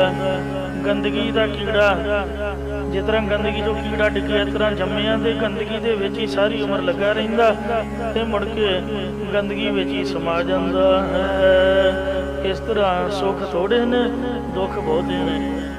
ਦੁੱਖ ਵਿੱਚ ਜੰਮਣ, ਦੁੱਖ ਮਰਨ, ਦੁੱਖ ਵਰਤਨ ਸੰਸਾਰ। ਦੁੱਖ ਅੱਗੇ ਆਖੀਐ, ਪੜ ਕਰੇ ਪੁਕਾਰ। ਦੁਖੀਆਂ ਪੰਡਾ ਖੁੱਲੀਆਂ, ਸੁੱਖ ਨਾ ਨਿਕਲਿਓ ਕੋਏ। ਦੁੱਖ ਵਿੱਚ ਜੀਵ ਜਲਾਇਆ, ਦੁਖੀਆ ਚੱਲਿਆ ਰੋਏ। ਨਾਨਕ ਸਿਫਤੀ ਰਤਿਆ, ਮਨ ਤਨ ਹਰਿਆ ਹੋਏ। ਦੁਖੀਆਂ ਕੀ ਮਾਰੀਐ ਵੀ ਦੁੱਖ ਦਾ ਰੋਗ। ਇਉਂ ਵੈਦ ਬੁਲਾਇਆ, ਵੈਦ ਕੀ ਪਕੜ ਢੋਲੇ ਬਾਹ। ਭੋਲਾ ਵੈਦ ਨਾ ਜਾਣੀ, ਖਰਕ ਕਲੇਜੀ ਮਾਹੇ। ਇਹ ਗੁਰਮੁਖਾਂ ਨੂੰ ਇੱਕ ਵੱਖਰਾ ਵੈਰਾਗ ਦਾ ਦੁੱਖ ਆਖਿਆ ਹੈ। ਤੋ ਇਸ ਤਰ੍ਹਾਂ ਕੋਈ ਤਨ ਦੁਖੀ, ਕੋਈ ਮਨ ਦੁਖੀ, ਕੋਈ ਚਿੰਤਾ ਚੇਤੀ ਉਦਾਸ, ਥੋੜੇ ਸਭ ਦੁਖੀ, ਸੁਖੀ ਹਰੀ ਕਾ ਦਾਸ। ਦੁੱਖ ਵਿੱਚ ਜੰਮੈ ਦੁੱਖ ਮਰੈ, ਹਉਮੈ ਕਰਤ ਵੇ ਹਾਏ। ਆਮਣ ਜਾਨ ਨ ਸੁਝਈ, ਅੰਧਾ ਅੰਧ ਕਮਾਏ। ਜੋ ਦੇਵੈ ਤਿਸੈ ਨ ਜਾਣਈ, ਦਿੱਤੇ ਕੋ ਲਪਟਾਏ। ਨਾਨਕ ਪੂਰਬ ਲਿਖਿਆ ਕਮਾਵਣਾ, ਅਵਰ ਨ ਕਰਨਾ ਜਾਏ। ਸੁਖ ਥੋੜੇ ਦੁਖ ਅਗਲੇ। ਸ਼ਰਵਣ ਮੰਨਣ ਇਤਿਹਾਸ ਆਨੰਦ ਗੁਣਾਂ ਵਾਲੇ ਸੁਖ ਥੋੜੇ ਹੀ ਹਨ, ਅਤੇ ਪਰਲੋਕ ਦੇ ਦੁੱਖ ਬਹੁਤੇ ਨੇ। ਤੇ ਹੁਣ ਮੇਰੀ ਆਜੋ ਮਹਾਰਾਜ ਕਹਿੰਦੇ ਨੇ, ਦੁਖੇ ਦੁਖ ਵਿਹਾਰ। ਦੁੱਖਾਂ ਵਿੱਚ ਬਤੀਤ ਹੋ ਰਹੀ ਹੈ। ਇਸੇ ਪ੍ਰਕਾਰ ਸੁਖ ਥੋੜੇ ਦੁਖ ਅਗਲੇ। ਅੰਤःਕਰਨ ਦੇ ਅੰਦਰ ਕਾਮ ਕ੍ਰੋਧ ਆਦਿ ਪ੍ਰਕਾਰਾਂ ਦਾ ਦੁੱਖ ਹੈ। ਸਰੀਰ ਨੂੰ ਵੀ ਵਾਏ ਪਿੱਤ ਕਾਫ ਆਦਿ ਦੇ ਵਿਗਾੜ ਦਾ ਦੁੱਖ ਹੈ। ਕਿਉਂ ਦੁੱਖਾਂ ਵਿੱਚ ਹੀ ਉਮਰ ਬਤੀਤ ਹੁੰਦੀ ਜਾਂਦੀ ਹੈ। ਦੁਖੇ ਦੁਖ ਵਿਹਾਰ। ਸੁੱਖ ਥੋੜੇ ਨੇ ਦੁੱਖ ਬਹੁਤੇ ਨੇ, ਦੁੱਖਾਂ ਹੀ ਦੁੱਖਾਂ ਵਿੱਚ ਉਮਰ ਲੰਘਦੀ ਜਾਂਦੀ ਹੈ। ਵਿਛੜਿਆ ਕਾ ਕਿਆ ਵਿਛੋੜਾ। ਪਰਮੇਸ਼ਰ ਵਿਛੜਿਆਂ ਦਾ ਕੀ ਵਿਛੋੜਨਾ ਹੈ, ਕਿਉਂਕਿ ਉਹ ਤਾਂ ਪਹਿਲਾਂ ਹੀ ਤੇਰੇ ਨਾਲੋਂ ਵਿਛੜੇ ਹੋਏ ਹਨ। ਮਿਲਿਆ ਕਾ ਕਿਆ ਮੇਲ। ਤੇਰੇ ਨਾਲ ਮਿਲਿਆਂ ਦਾ ਭਲਾ ਕੀ ਮਿਲਣਾ, ਉਹ ਤਾਂ ਪਹਿਲਾਂ ਹੀ ਤੇਰੇ ਨਾਲ ਮਿਲੇ ਹੋਏ ਹਨ। ਇਸੇ ਪ੍ਰਕਾਰ ਵਿਛੜਿਆ ਕਾ ਕਿਆ ਵਿਛੋੜਾ।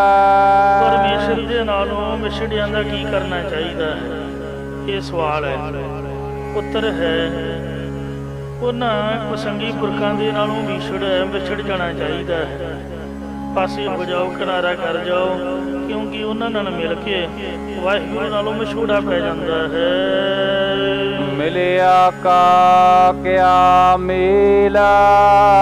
ਅਤੇ ਦੂਜਾ ਸਵਾਲ ਹੈ ਕਿ ਪਰਮੇਸ਼ਰ ਦੇ ਨਾਲ ਮਿਲਿਆਂ ਦਾ ਕੀ ਕਰਨਾ ਚਾਹੀਦਾ। ਉੱਤਰ ਹੈ, ਉਹਨਾਂ ਸਤਸੰਗੀ ਪੁਰਖਾਂ ਨਾਲ ਮਿਲਣੇ ਕਰਕੇ ਪਰਮੇਸ਼ਰ ਨਾਲ ਮਿਲ ਪਾਈਦਾ। ਭਾਵ ਪਰਮੇਸ਼ਰ ਦੇ ਸਰੂਪ 'ਚ ਭੇਦ ਹੋ ਜਾਈਦਾ ਹੈ।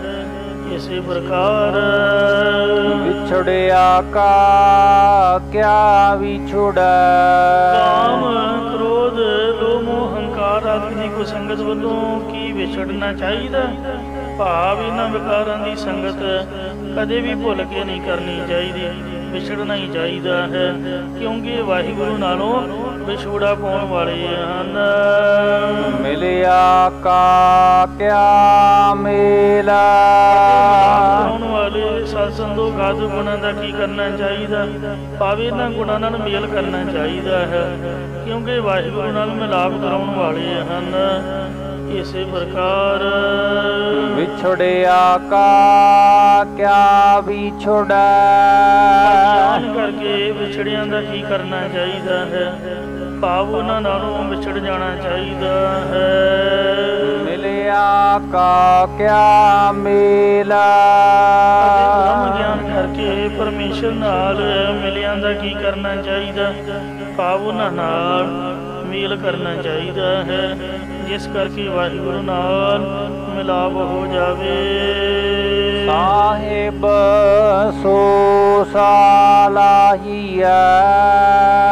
ਇਹ ਭਾਈ ਉਸ ਮਾਲਕ ਪਰਮੇਸ਼ਰ ਨੂੰ ਸਲਾਹੁਣਾ ਕਰੀਏ, ਜਿਨ ਕਰ ਦੇਖਿਆ ਖੇਲਾ।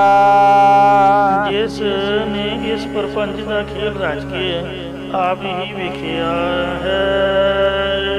ਸੰਜੋਗੀ ਮੇਲਾ ਬੜਾ। ਪੁੰਨ ਕਰਮ ਪ੍ਰਲਬਧ ਰੂਪ ਕਰਮਾਂ ਦੇ ਸੰਜੋਗ ਕਰਕੇ ਪਦਾਰਥਾਂ ਸੰਬੰਧੀਆਂ ਦੇ ਨਾਲ ਮਿਲਾਪ ਹੁੰਦਾ ਹੈ। ਇਨ ਤਾਨ ਕੀਤੇ ਭੋਗ। ਅਤੇ ਇਸ ਸਰੀਰ ਨਾਲ ਕੀਤੇ ਕਰਮਾਂ ਦਾ ਫਲ ਭੋਗਣਾ ਹੀ ਪੈਂਦਾ ਹੈ, ਜਾਂ ਦੁੱਖ ਸੁੱਖ ਦੇ ਫਲ ਜੀਵ ਨੇ ਭੋਗਣਾ ਕੀਤੇ ਹਨ। ਇਸੇ ਪ੍ਰਕਾਰ ਸੰਜੋਗੀ ਮੇਲਾ ਬੜਾ। ਸੰਜੋਗੀ ਸਤ ਸੰਤੋਖ ਆਦਿਕਾਂ ਨਾਲ ਮਿਲਾਪ ਕਰਦਾ ਹੈ। ਇਨ ਤਾਨ ਕੀਤੇ ਭੋਗ। ਉਸਨੇ ਸਰੀਰ ਨਾਲ ਕੀਤੇ ਕਰਮਾਂ ਦਾ ਭੋਗ ਪਾ ਦਿੱਤਾ ਹੈ, 6 ਸਰੀਰ ਆਦਿਕਾਂ ਦਾ ਭੋਗ ਪਾ ਦਿੱਤਾ, ਸਮਾਪਤੀ ਕਰ ਦਿੱਤੀ, ਭਾਵ ਦੀ ਅਧਿਆਸ ਤੋਂ ਪਰੇ ਹੋ ਗਏ ਹਨ। ਇਸੇ ਪ੍ਰਕਾਰ ਸੰਜੋਗੀ ਮਿਲਾਵੜਾ, ਜਿਸ ਦਾ ਸੰਜੋਗੀ ਸਤਿਗੁਰਾਂ ਦੇ ਨਾਲ ਮਿਲਾਪ ਹੁੰਦਾ ਹੈ, ਇਨ ਤਨ ਕੀਤੇ ਭੋਗ, ਉਸਨੇ ਇਹ ਸਰੀਰ ਦੇ ਨਾਲ ਜਿਹੜੇ ਕੀਤੇ ਕਰਮ ਸੀਗੇ ਉਹਨਾਂ ਸਾਰਿਆਂ ਦਾ ਭੋਗ ਪਾ ਦਿੱਤਾ ਹੈ। ਭਾਵ ਸਤਿਗੁਰਾਂ ਨਾਲ ਮਿਲਣੇ ਕਰਕੇ ਸਾਰੇ ਸੰਚਿਤ ਕਰਮ, ਕਿਰਿਆਮਾਨ ਆਦਿ ਕਰਮ ਸਮਾਪਤ ਹੋ ਗਏ ਹਨ। ਗਿਆਨੈ ਕਾਰਨ ਕਰਮ ਅਭਿਆਸ, ਗਿਆਨ ਭਇਆ ਤਹ ਕਰਮ ਨਾਸ। ਵਿਜੋਗੀ ਮਿਲ ਵਿਛੁੜੇ, ਵਿਜੋਗੀ ਵਿਛੋੜੇ ਵਾਲੇ ਕਰਮਾਂ ਕਰਕੇ ਮਿਲਿਆ ਹੋਇਆ ਸਰੀਰ ਵਿਛੜ ਜਾਂਦਾ ਹੈ। ਨਾਨਕ ਭੀ ਸੰਜੋਗ, ਸਤਿਗੁਰੂ ਸਾਹਿਬ ਜੀ ਕਥਨ ਕਰਦੇ, ਜੇਕਰ ਕਰਮ ਹੋਣ ਤਾਂ ਵੀ ਉਹਨਾਂ ਫਿਰ ਸਰੀਰ ਨਾਲ ਮਿਲਾਪ ਹੋ ਜਾਂਦਾ ਹੈ। ਇਸੇ ਪ੍ਰਕਾਰ ਵਿਜੋਗੀ ਮਿਲ ਵਿਛੜੇ, ਭਾਵ ਪ੍ਰਸੰਗੀ ਪੁਰਖ ਜਾਂ ਕਾਮ ਕ੍ਰੋਧ ਆਦਿ ਦੀ ਸੰਗਤ ਦੇ ਨਾਲ ਮਿਲਣ ਵਾਲਾ ਪੁਰਖ ਵਾਹਿਗੁਰੂ ਦੇ ਨਾਲ ਮਿਲਣ ਵੱਲੋਂ ਵਿਛੜ ਜਾਂਦਾ ਹੈ। ਭਾਵ ਉਸ ਦਾ ਪਰਮੇਸ਼ਰ ਨਾਲ ਮਿਲਾਪ ਨਹੀਂ ਹੋ ਸਕਦਾ।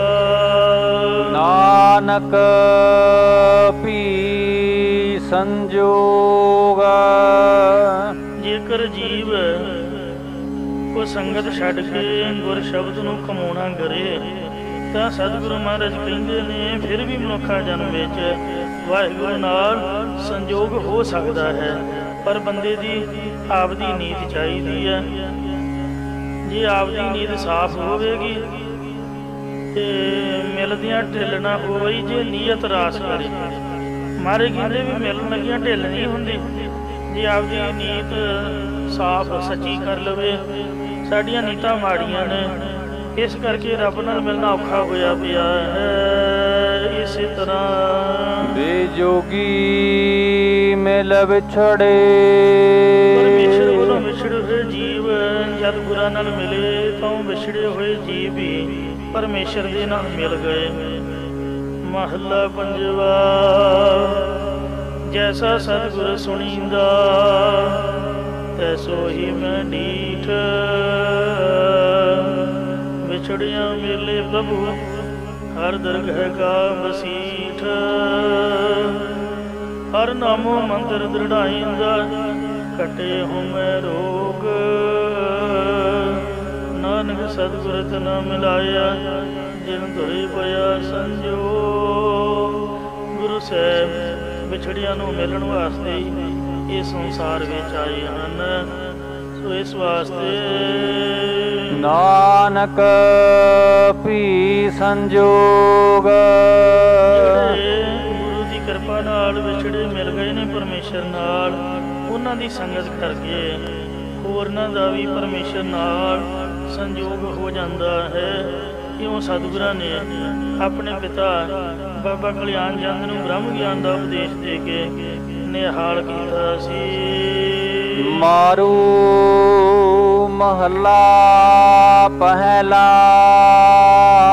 ਜਿਸ ਵਕਤ ਸਤਿਗੁਰੂ ਸਾਹਿਬ ਜੀ ਸੁਲਤਾਨਪੁਰ ਲੋਧੀ ਵਿੱਚ ਨਗਰ ਤੋਂ ਬਾਹਰ ਗੁਰਦੁਆਰਾ ਸੰਤ ਘਾਟ ਸਾਹਿਬ ਦੇ ਨੇੜੇ ਮਸਾਣਾ ਵਿੱਚ ਜਾ ਬੈਠੇ ਸਨ, ਉਸ ਵਕਤ ਸਾਡੇ ਮਾਤਾ ਸੁਲੱਖਣੀ ਜੀ ਨੇ ਆਪਣੇ ਪਿਤਾ ਬਾਬਾ ਮੂਲ ਚੰਦ ਤੇ ਮਾਤਾ ਚੰਦੂ ਰਾਣੀ ਨੂੰ ਸੁਲਤਾਨਪੁਰ ਸਾਹਿਬ ਬੁਲਾਇਆ ਤੇ ਸਤਿਗੁਰਾਂ ਦੇ ਸਹੁਰਾ ਤੇ ਸੱਸ ਦੋਵੇਂ ਸਤਿਗੁਰਾਂ ਕੋਲ ਆ ਗਏ। ਸਤਿਗੁਰਾਂ ਦਾ ਫਕੀਰੀ ਲਿਬਾਸ ਵੇਖ ਕੇ ਚੰਦੋ ਰਾਣੀ ਖੜਕੀ। ਉਹਨੇ ਸਤਿਗੁਰਾਂ ਨੂੰ ਲਾਂਭੇ ਦਿੰਦੇ ਆਖਿਆ ਕਿ ਤੁਸੀਂ ਪਰਿਵਾਰ ਵਧੇ ਤੋਂ ਇਹ ਕੀ ਅਭਿਆਗਤ ਵਾਲਾ ਪਹਿਰਾਵਾ ਪਹਿਨ ਲਿਆ, ਭਾਵ ਹੁਣ ਸਾਧੂਆਂ ਦੇ ਲਿਬਾਸ 'ਚ ਪਾਉਂਦਾ ਫਿਰਦਾ ਹੈ। ਆਪਣੀ ਸੱਸ ਮਾਂ ਦੇ ਵਚਨ ਸੁਣ ਕੇ ਸਤਿਗੁਰਾਂ ਨੇ ਆਪਣੀ ਸੱਸ ਤੇ ਸਹੁਰੇ ਨੂੰ ਉਪਦੇਸ਼ ਦਿੰਦਿਆਂ ਮਾਰੂ ਰਾਗ ਦੇ ਵਿੱਚ ਸਤਿਗੁਰੂ ਨਾਨਕ ਦੇਵ ਸਾਹਿਬ ਨੇ ਪਾਵਨ ਸ਼ਬਦ ਉਚਾਰਨ ਕੀਤਾ। ਮਿਲ ਮਾਤ ਪਿਤਾ ਪਿੰਡ ਕਮਾਇਆ। ਪਿਓ ਦੇ ਮਿਲਾਪ ਕਰਕੇ ਕਮਾਈਆਂ ਹੋਈਆਂ ਕਰਮਾਂ ਅਨੁਸਾਰ ਇਹ ਜਿਹੜਾ ਪਿੰਡ ਸਰੀਰ ਪੈਦਾ ਹੋਇਆ ਹੈ, ਇਸੇ ਪ੍ਰਕਾਰ ਮੇਲ ਮਾਤ ਪਿਤਾ ਪਿੰਡ ਕਮਾਇਆ। ਦੇ ਸੰਬੰਧ ਕਰਕੇ ਸਥੂਲ ਸਰੀਰ ਪੈਦਾ ਹੋਇਆ ਹੈ ਅਤੇ ਕਮਾਇਆ ਹੋਈਆਂ ਕਰਮਾਂ ਦਾ ਫਲ ਭੋਗਣ ਵਾਸਤੇ ਸੂਖਮ ਸਰੀਰ ਇਸ ਵਿੱਚ ਆ ਕੇ ਪ੍ਰਵੇਸ਼ ਹੋਇਆ ਹੈ। ਤਿਨ ਕਰਤਾ ਲੇਖ ਲਿਖਾਇਆ। ਕਰਤਾ ਪੁਰਖ ਨੇ ਜੀਵਾਂ ਦੇ ਕਰਮਾਂ ਅਨੁਸਾਰ ਅਗੰਮੀ ਕਲਮ ਦੇ ਨਾਲ ਪ੍ਰਾਰਬਧ ਰੂਪ ਕਰਮ ਬਣ ਕੇ ਜੀਵਾਂ ਦੇ ਮੱਥੇ ਤੇ ਲੇਖ ਲਿਖਾ ਦਿੱਤਾ ਹੈ। ਲਿਖ ਦਾਤ ਜੋਤ ਵਡਿਆਈ। ਉਸ ਪਰਮੇਸ਼ਰ ਨੇ ਆਪਣੀ ਚੇਤਨ ਸੱਤਾ ਰੂਪ ਜੋਤ ਜੀਵ ਵਿੱਚ ਪਾ ਕੇ ਜੀਵਾਂ ਦੇ ਕਰਮਾਂ ਅਨੁਸਾਰ ਗੁਣਾਂ ਦੀ ਦਾਤ ਜਾਂ ਪਦਾਰਥਾਂ ਦੀ ਦਾਤ ਤੇ ਵਡਿਆਈ ਹੋਣੀ ਲਿਖ ਦਿੱਤੀ ਹੈ। ਇਸੇ ਪ੍ਰਕਾਰ ਲਿਖ ਦਾਤ ਜੋਤ ਵਡਿਆਈ। ਆਪਣੀ ਚੇਤਨ ਸੱਤਾ ਪਾ ਕੇ ਕਰਮਾਂ ਅਨੁਸਾਰ ਲਿਖ ਦਿੱਤਾ ਹੈ ਕਿ ਇਤਨੀ ਦਾਤ ਪ੍ਰਾਪਤ ਹੋਵੇਗੀ, ਇੰਨੀ ਜੋਤ ਬੁੱਧੀ ਅਕਲ ਹੋਵੇਗੀ, ਜਾਂ ਇਤਨੀ ਵਿਵਹਾਰਕ ਜਾਂ ਪਰਮਾਰਥ ਜੋਤ ਗਿਆਤ ਹੋਵੇਗੀ ਅਤੇ ਇਤਨੀ ਵਡਿਆਈ ਸ਼ੋਭਾ ਹੋਵੇਗੀ। ਇਸੇ ਪ੍ਰਕਾਰ ਲਿਖ ਦਾਤ ਜੋਤ ਵਡਿਆਈ। ਜਿਤਨੀ ਜੀਵ ਨੂੰ ਪਦਾਰਥਾਂ ਦੀ ਦਾਤ ਤੇ ਜੋਤ ਬੁੱਧੀ ਤੇ ਅਕਲ ਤੇ ਵਡਿਆਈ ਸ਼ੋਭਾ ਪ੍ਰਾਪਤ ਹੋਣੀ ਸੀ, ਉਹ ਵਾਹਿਗੁਰੂ ਨੇ ਸਾਡੇ ਮੱਥੇ ਤੇ ਪਹਿਲਾਂ ਹੀ ਲਿਖ ਦਿੱਤੀ ਹੈ। ਜਾਂ ਵਾਹਿਗੁਰੂ ਦੀ ਦਾਤ ਜੋਤ ਤੇ ਵਡਿਆਈ ਲਿਖੋ। ਮਹਾਰਾਜ ਨੇ ਮਨੁੱਖਾ ਜਨਮ ਦਿੱਤਾ ਹੈ, ਕਲਮ ਹੱਥ ਵਿੱਚ ਫੜ ਕੇ ਵਾਹਿਗੁਰੂ ਦੀ ਦਾਤ ਜੋਤ ਤੇ ਵਡਿਆਈ ਭਾਵ ਗੁਣ ਲਿਖੋ। ਮਹਾਰਾਜ ਦੀਆਂ ਵਡਿਆਈਆਂ ਕਰੋ। ਮਿਲ ਮਾਇਆ ਸੁਰਤ ਗਵਾਈ। ਪਰ ਜੀਵ ਨੇ ਮਾਇਆ ਨਾਲ ਮਿਲ ਕੇ ਉਸ ਵਾਹਿਗੁਰੂ ਦੀ ਪ੍ਰਾਪਤੀ ਵਾਲੀ ਪਰਮਾਰਥ ਦੀ ਜਿਹੜੀ ਸੁਰਤ ਗਿਆਤ ਹੈ ਉਹ ਗਵਾ ਲਈ ਹੈ। ਜਾਂ ਵਾਹਿਗੁਰੂ ਦੀ ਪ੍ਰਾਪਤੀ ਵਾਲੀ ਸੋ ਰਤ ਸ੍ਰੇਸ਼ਟ ਰਤ ਪ੍ਰੀਤੀ ਗਵਾ ਦਿੱਤੀ ਹੈ। ਮੂਰਖ ਮਨ ਬੇਸਮਝ ਜੀਵ ਕਾਹੇ ਕਰ ਸਹਿ ਮਾਣਾ। ਕਾਹਦੇ ਵਾਸਤੇ ਹੰਕਾਰ ਪਿਆ ਕਰਦਾ ਹੈ, ਮੈਂ ਫੂਕਾ ਮਾਰਦਾ ਸੱਪ ਦੀ ਤਰ੍ਹਾਂ। ਉੱਠ ਚੱਲਣਾ ਖਸਮੈ ਪਾਣਾ। ਜਦ ਮਾਲਕ ਪਰਮੇਸ਼ਰ ਦਾ ਬਾਣਾ ਹੁਕਮ ਹੋ ਗਿਆ, ਤਦੋਂ ਸਾਰੇ ਸੰਸਾਰ ਨੇ ਉੱਠ ਕੇ ਪਰਲੋਕ ਵੱਲ ਨੂੰ ਚਲੇ ਜਾਣਾ ਹੈ। ਭਾਵ ਕਿਸੇ ਨੇ ਵੀ ਸਰੀਰ ਕਰਕੇ ਨਹੀਂ ਰਹਿਣਾ ਹੈ, ਜਾਂ ਰਹਿਣਾ ਨਹੀਂ ਐਤ ਜਗ ਤਾਂ ਕਾਇਦਗਾਰ ਵਹੰਡੀ ਹੈ। ਜੇ ਇਸ ਜੱਗ ਵਿੱਚ ਰਹਿਣਾ ਹੀ ਨਹੀਂ ਹੈ ਤਾਂ ਫਿਰ ਕਾਹਦੇ ਵਾਸਤੇ ਹੰਕਾਰ ਪਿਆ ਕਰਨਾ ਹੈ। ਕਬੀਰ ਗਰਬ ਨਾ ਕੀਜੀਐ ਊਚਾ ਦੇਖ ਆਵਾਸ, ਆਜ ਕਾਲ ਕੋਈ ਲੇਖਣਾ ਉੱਪਰ ਜਾਮੇ ਘਾਸ। ਕਿੰਨੀਆਂ ਮਰਜ਼ੀ ਮੰਜ਼ਿਲਾਂ ਕਿੰਨੇ ਮਰਜ਼ੀ ਬੈਡਰੂਮ ਬਣਾ ਲਓ ਤੇ ਮਰਿਆਂ ਤੋਂ ਬਾਅਦ ਤਾਂ ਕਿਸੇ ਨੇ ਘਰ ਦੇ ਅੰਦਰ ਵੀ ਨਹੀਂ ਵਾੜਨਾ, ਬੈੱਡ ਦਾ ਕੀ ਨਸੀਬ ਹੋਣਾ।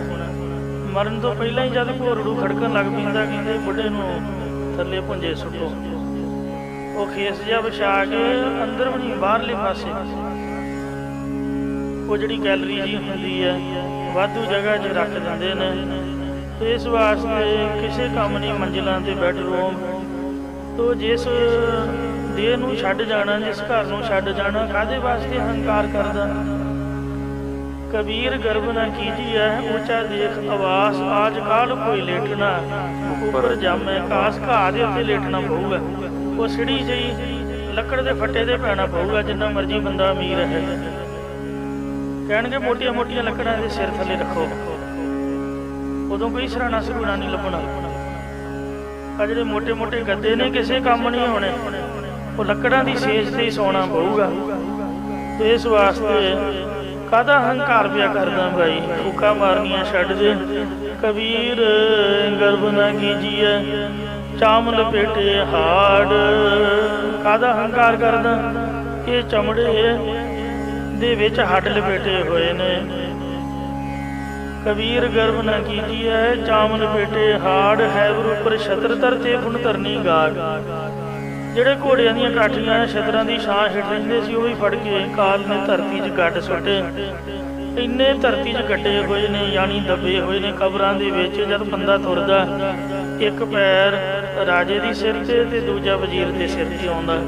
ਆਮ ਦੁਨੀਆ ਦਾ ਤਾਂ ਕੀ ਕਹਿਣਾ, ਕਿੰਨੀ ਮਰੀ ਹੈ, ਰਾਜੇ ਤੇ ਵਜ਼ੀਰ ਹੀ ਇੰਨੇ ਮਰੇ ਦਬੇ ਹਨ। ਇਸ ਲਈ ਕਬੀਰ ਗਰਭ ਨਾ ਕੀਜੀਐ ਦੇਹੀ ਦੇਖ ਸੁਰੰਗ, ਆਜ ਕੱਲ੍ਹ ਤਾਂ ਜਾਹੋਗੇ ਜਿਉਂ ਕੰਜਰੀ ਭੁਜੰਗ। ਜਿਵੇਂ ਸਭ ਕੁਝ ਨੂੰ ਛੱਡ ਜਾਂਦਾ ਇਸ ਤਰ੍ਹਾਂ ਛੱਡ ਕੇ ਤੁਰ ਜਾਣਾ ਹੈ। ਸੋ ਚਾਹੀਦਾ ਕੀ ਹੈ? ਕਬੀਰ ਲੂਟਣਾ ਹੈ ਤਾਂ ਲੂਟ ਲੈ, ਰਾਮ ਨਾਮ ਹੈ ਲੋੜ, ਫਿਰ ਪਾਛੇ ਪਛਤਾਓਗੇ ਪ੍ਰਾਣ ਜਾਹੇਂਗੇ ਛੂਟ। ਰਾਮ ਨਾਮ ਦੀ ਲੁੱਟ ਗੁਰੂ ਘਰ ਪਈ ਹੋਈ ਹੈ, ਇਹਨੂੰ ਵੱਧ ਤੋਂ ਵੱਧ ਲੁੱਟ ਲਓ, ਨਹੀਂ ਤਾਂ ਪ੍ਰਾਣ ਜਦ ਛੁੱਟ ਗਏ ਫਿਰ ਪਛਤਾਤਾਪ ਕਰੋਗੇ।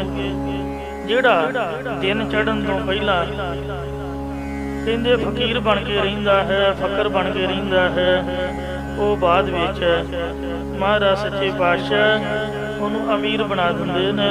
ਭਾਗਟ ਦੇ ਹਰ ਸੰਤ ਤੁਮਾਰੇ, ਜਿਨ ਘਰ ਤਨ ਹਰ ਨਾਮਾ, ਪ੍ਰਵਾਨ ਗਣੀ ਸਹੀ ਕੇ ਆਏ, ਸਫਲ ਤਨਾ ਕੀ ਕਾਮਾ। ਸੋ ਜਾ ਰਹਿਣਾ ਨਹੀਂ ਐਤ ਜਗ ਦਾ ਕਾਇਤ ਗਾਰ ਵਹਦੀ ਹੈ, ਮੰਦਾ ਕਿਸੇ ਨਾ ਕੀ ਹੈ, ਬੜ ਖੜੇ ਹੋਣੀ ਕੀ ਹੈ, ਮੂਰਖ ਨਾ ਕੀ। ਉੱਠ ਚੱਲਣਾ ਖਸਮੈ ਭਾਣ, ਬਾਬਾ ਆਇਆ ਹੈ, ਉੱਠ ਚੱਲਣਾ। ਇਹੋ ਜਿਹਾ ਝੂਠ ਪਸਾਰੋ ਵਾਹ। ਸੋ ਇਹ ਭਾਈ ਇਹ ਜੱਗ ਝੂਠ ਦਾ ਪਸਾਰਾ ਜੇ ਆਇਆ ਹੈ ਜੀਵ, ਉੱਠ ਕੇ ਨੇ ਚਲੇ ਜਾਣਾ ਹੈ। ਕੋਈ ਅੱਜ ਗਿਆ, ਕਿਸੇ ਦੀ ਭਲਕੇ ਤਿਆਰੀ ਹੈ, ਇੱਕ ਚੱਲ ਇੱਕ ਚਾਲਸ ਤੇ ਰਹਿੰਦੇ ਵੀ ਪੁਨ ਜਾਏ। ਇਸੇ ਤਰ੍ਹਾਂ ਇੱਕ ਨਹੀਂ ਵੱਧੇ ਭਾਰ, ਇੱਕ ਨਾ ਕੋਈ ਸਾਖ ਦੀ, ਇੱਕ ਨਾ ਨੇ ਤਾਂ ਉੱਠ ਕੇ ਤੁਰ ਗਏ ਨੇ, ਇੱਕ ਨਾ ਨੇ ਭਾਰ ਪੰਡਾਂ ਬੰਨੀਆਂ ਹੋਈਆਂ ਨੇ।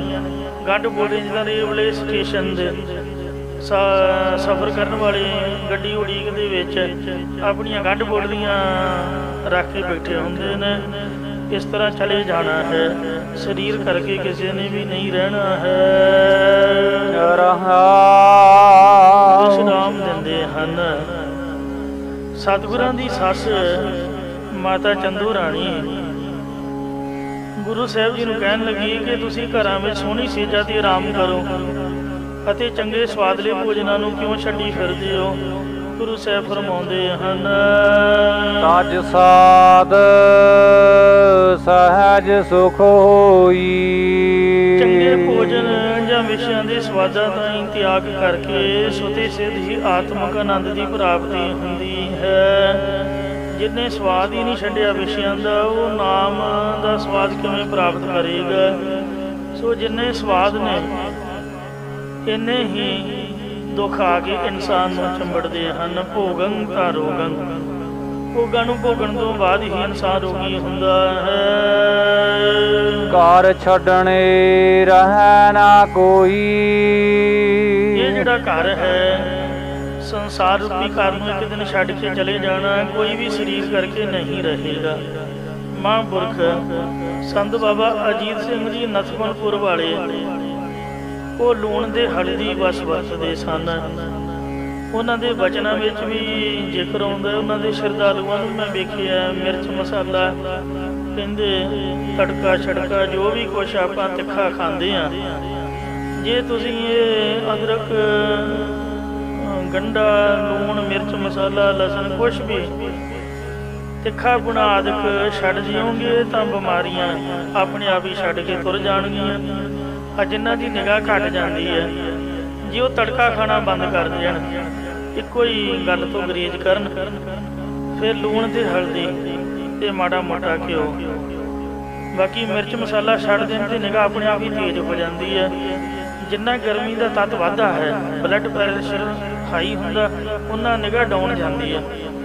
ਇਹਨਾਂ ਚੀਜ਼ਾਂ ਨਾਲ ਬਲੱਡ ਪ੍ਰੈਸ਼ਰ ਹਾਈ ਹੁੰਦਾ।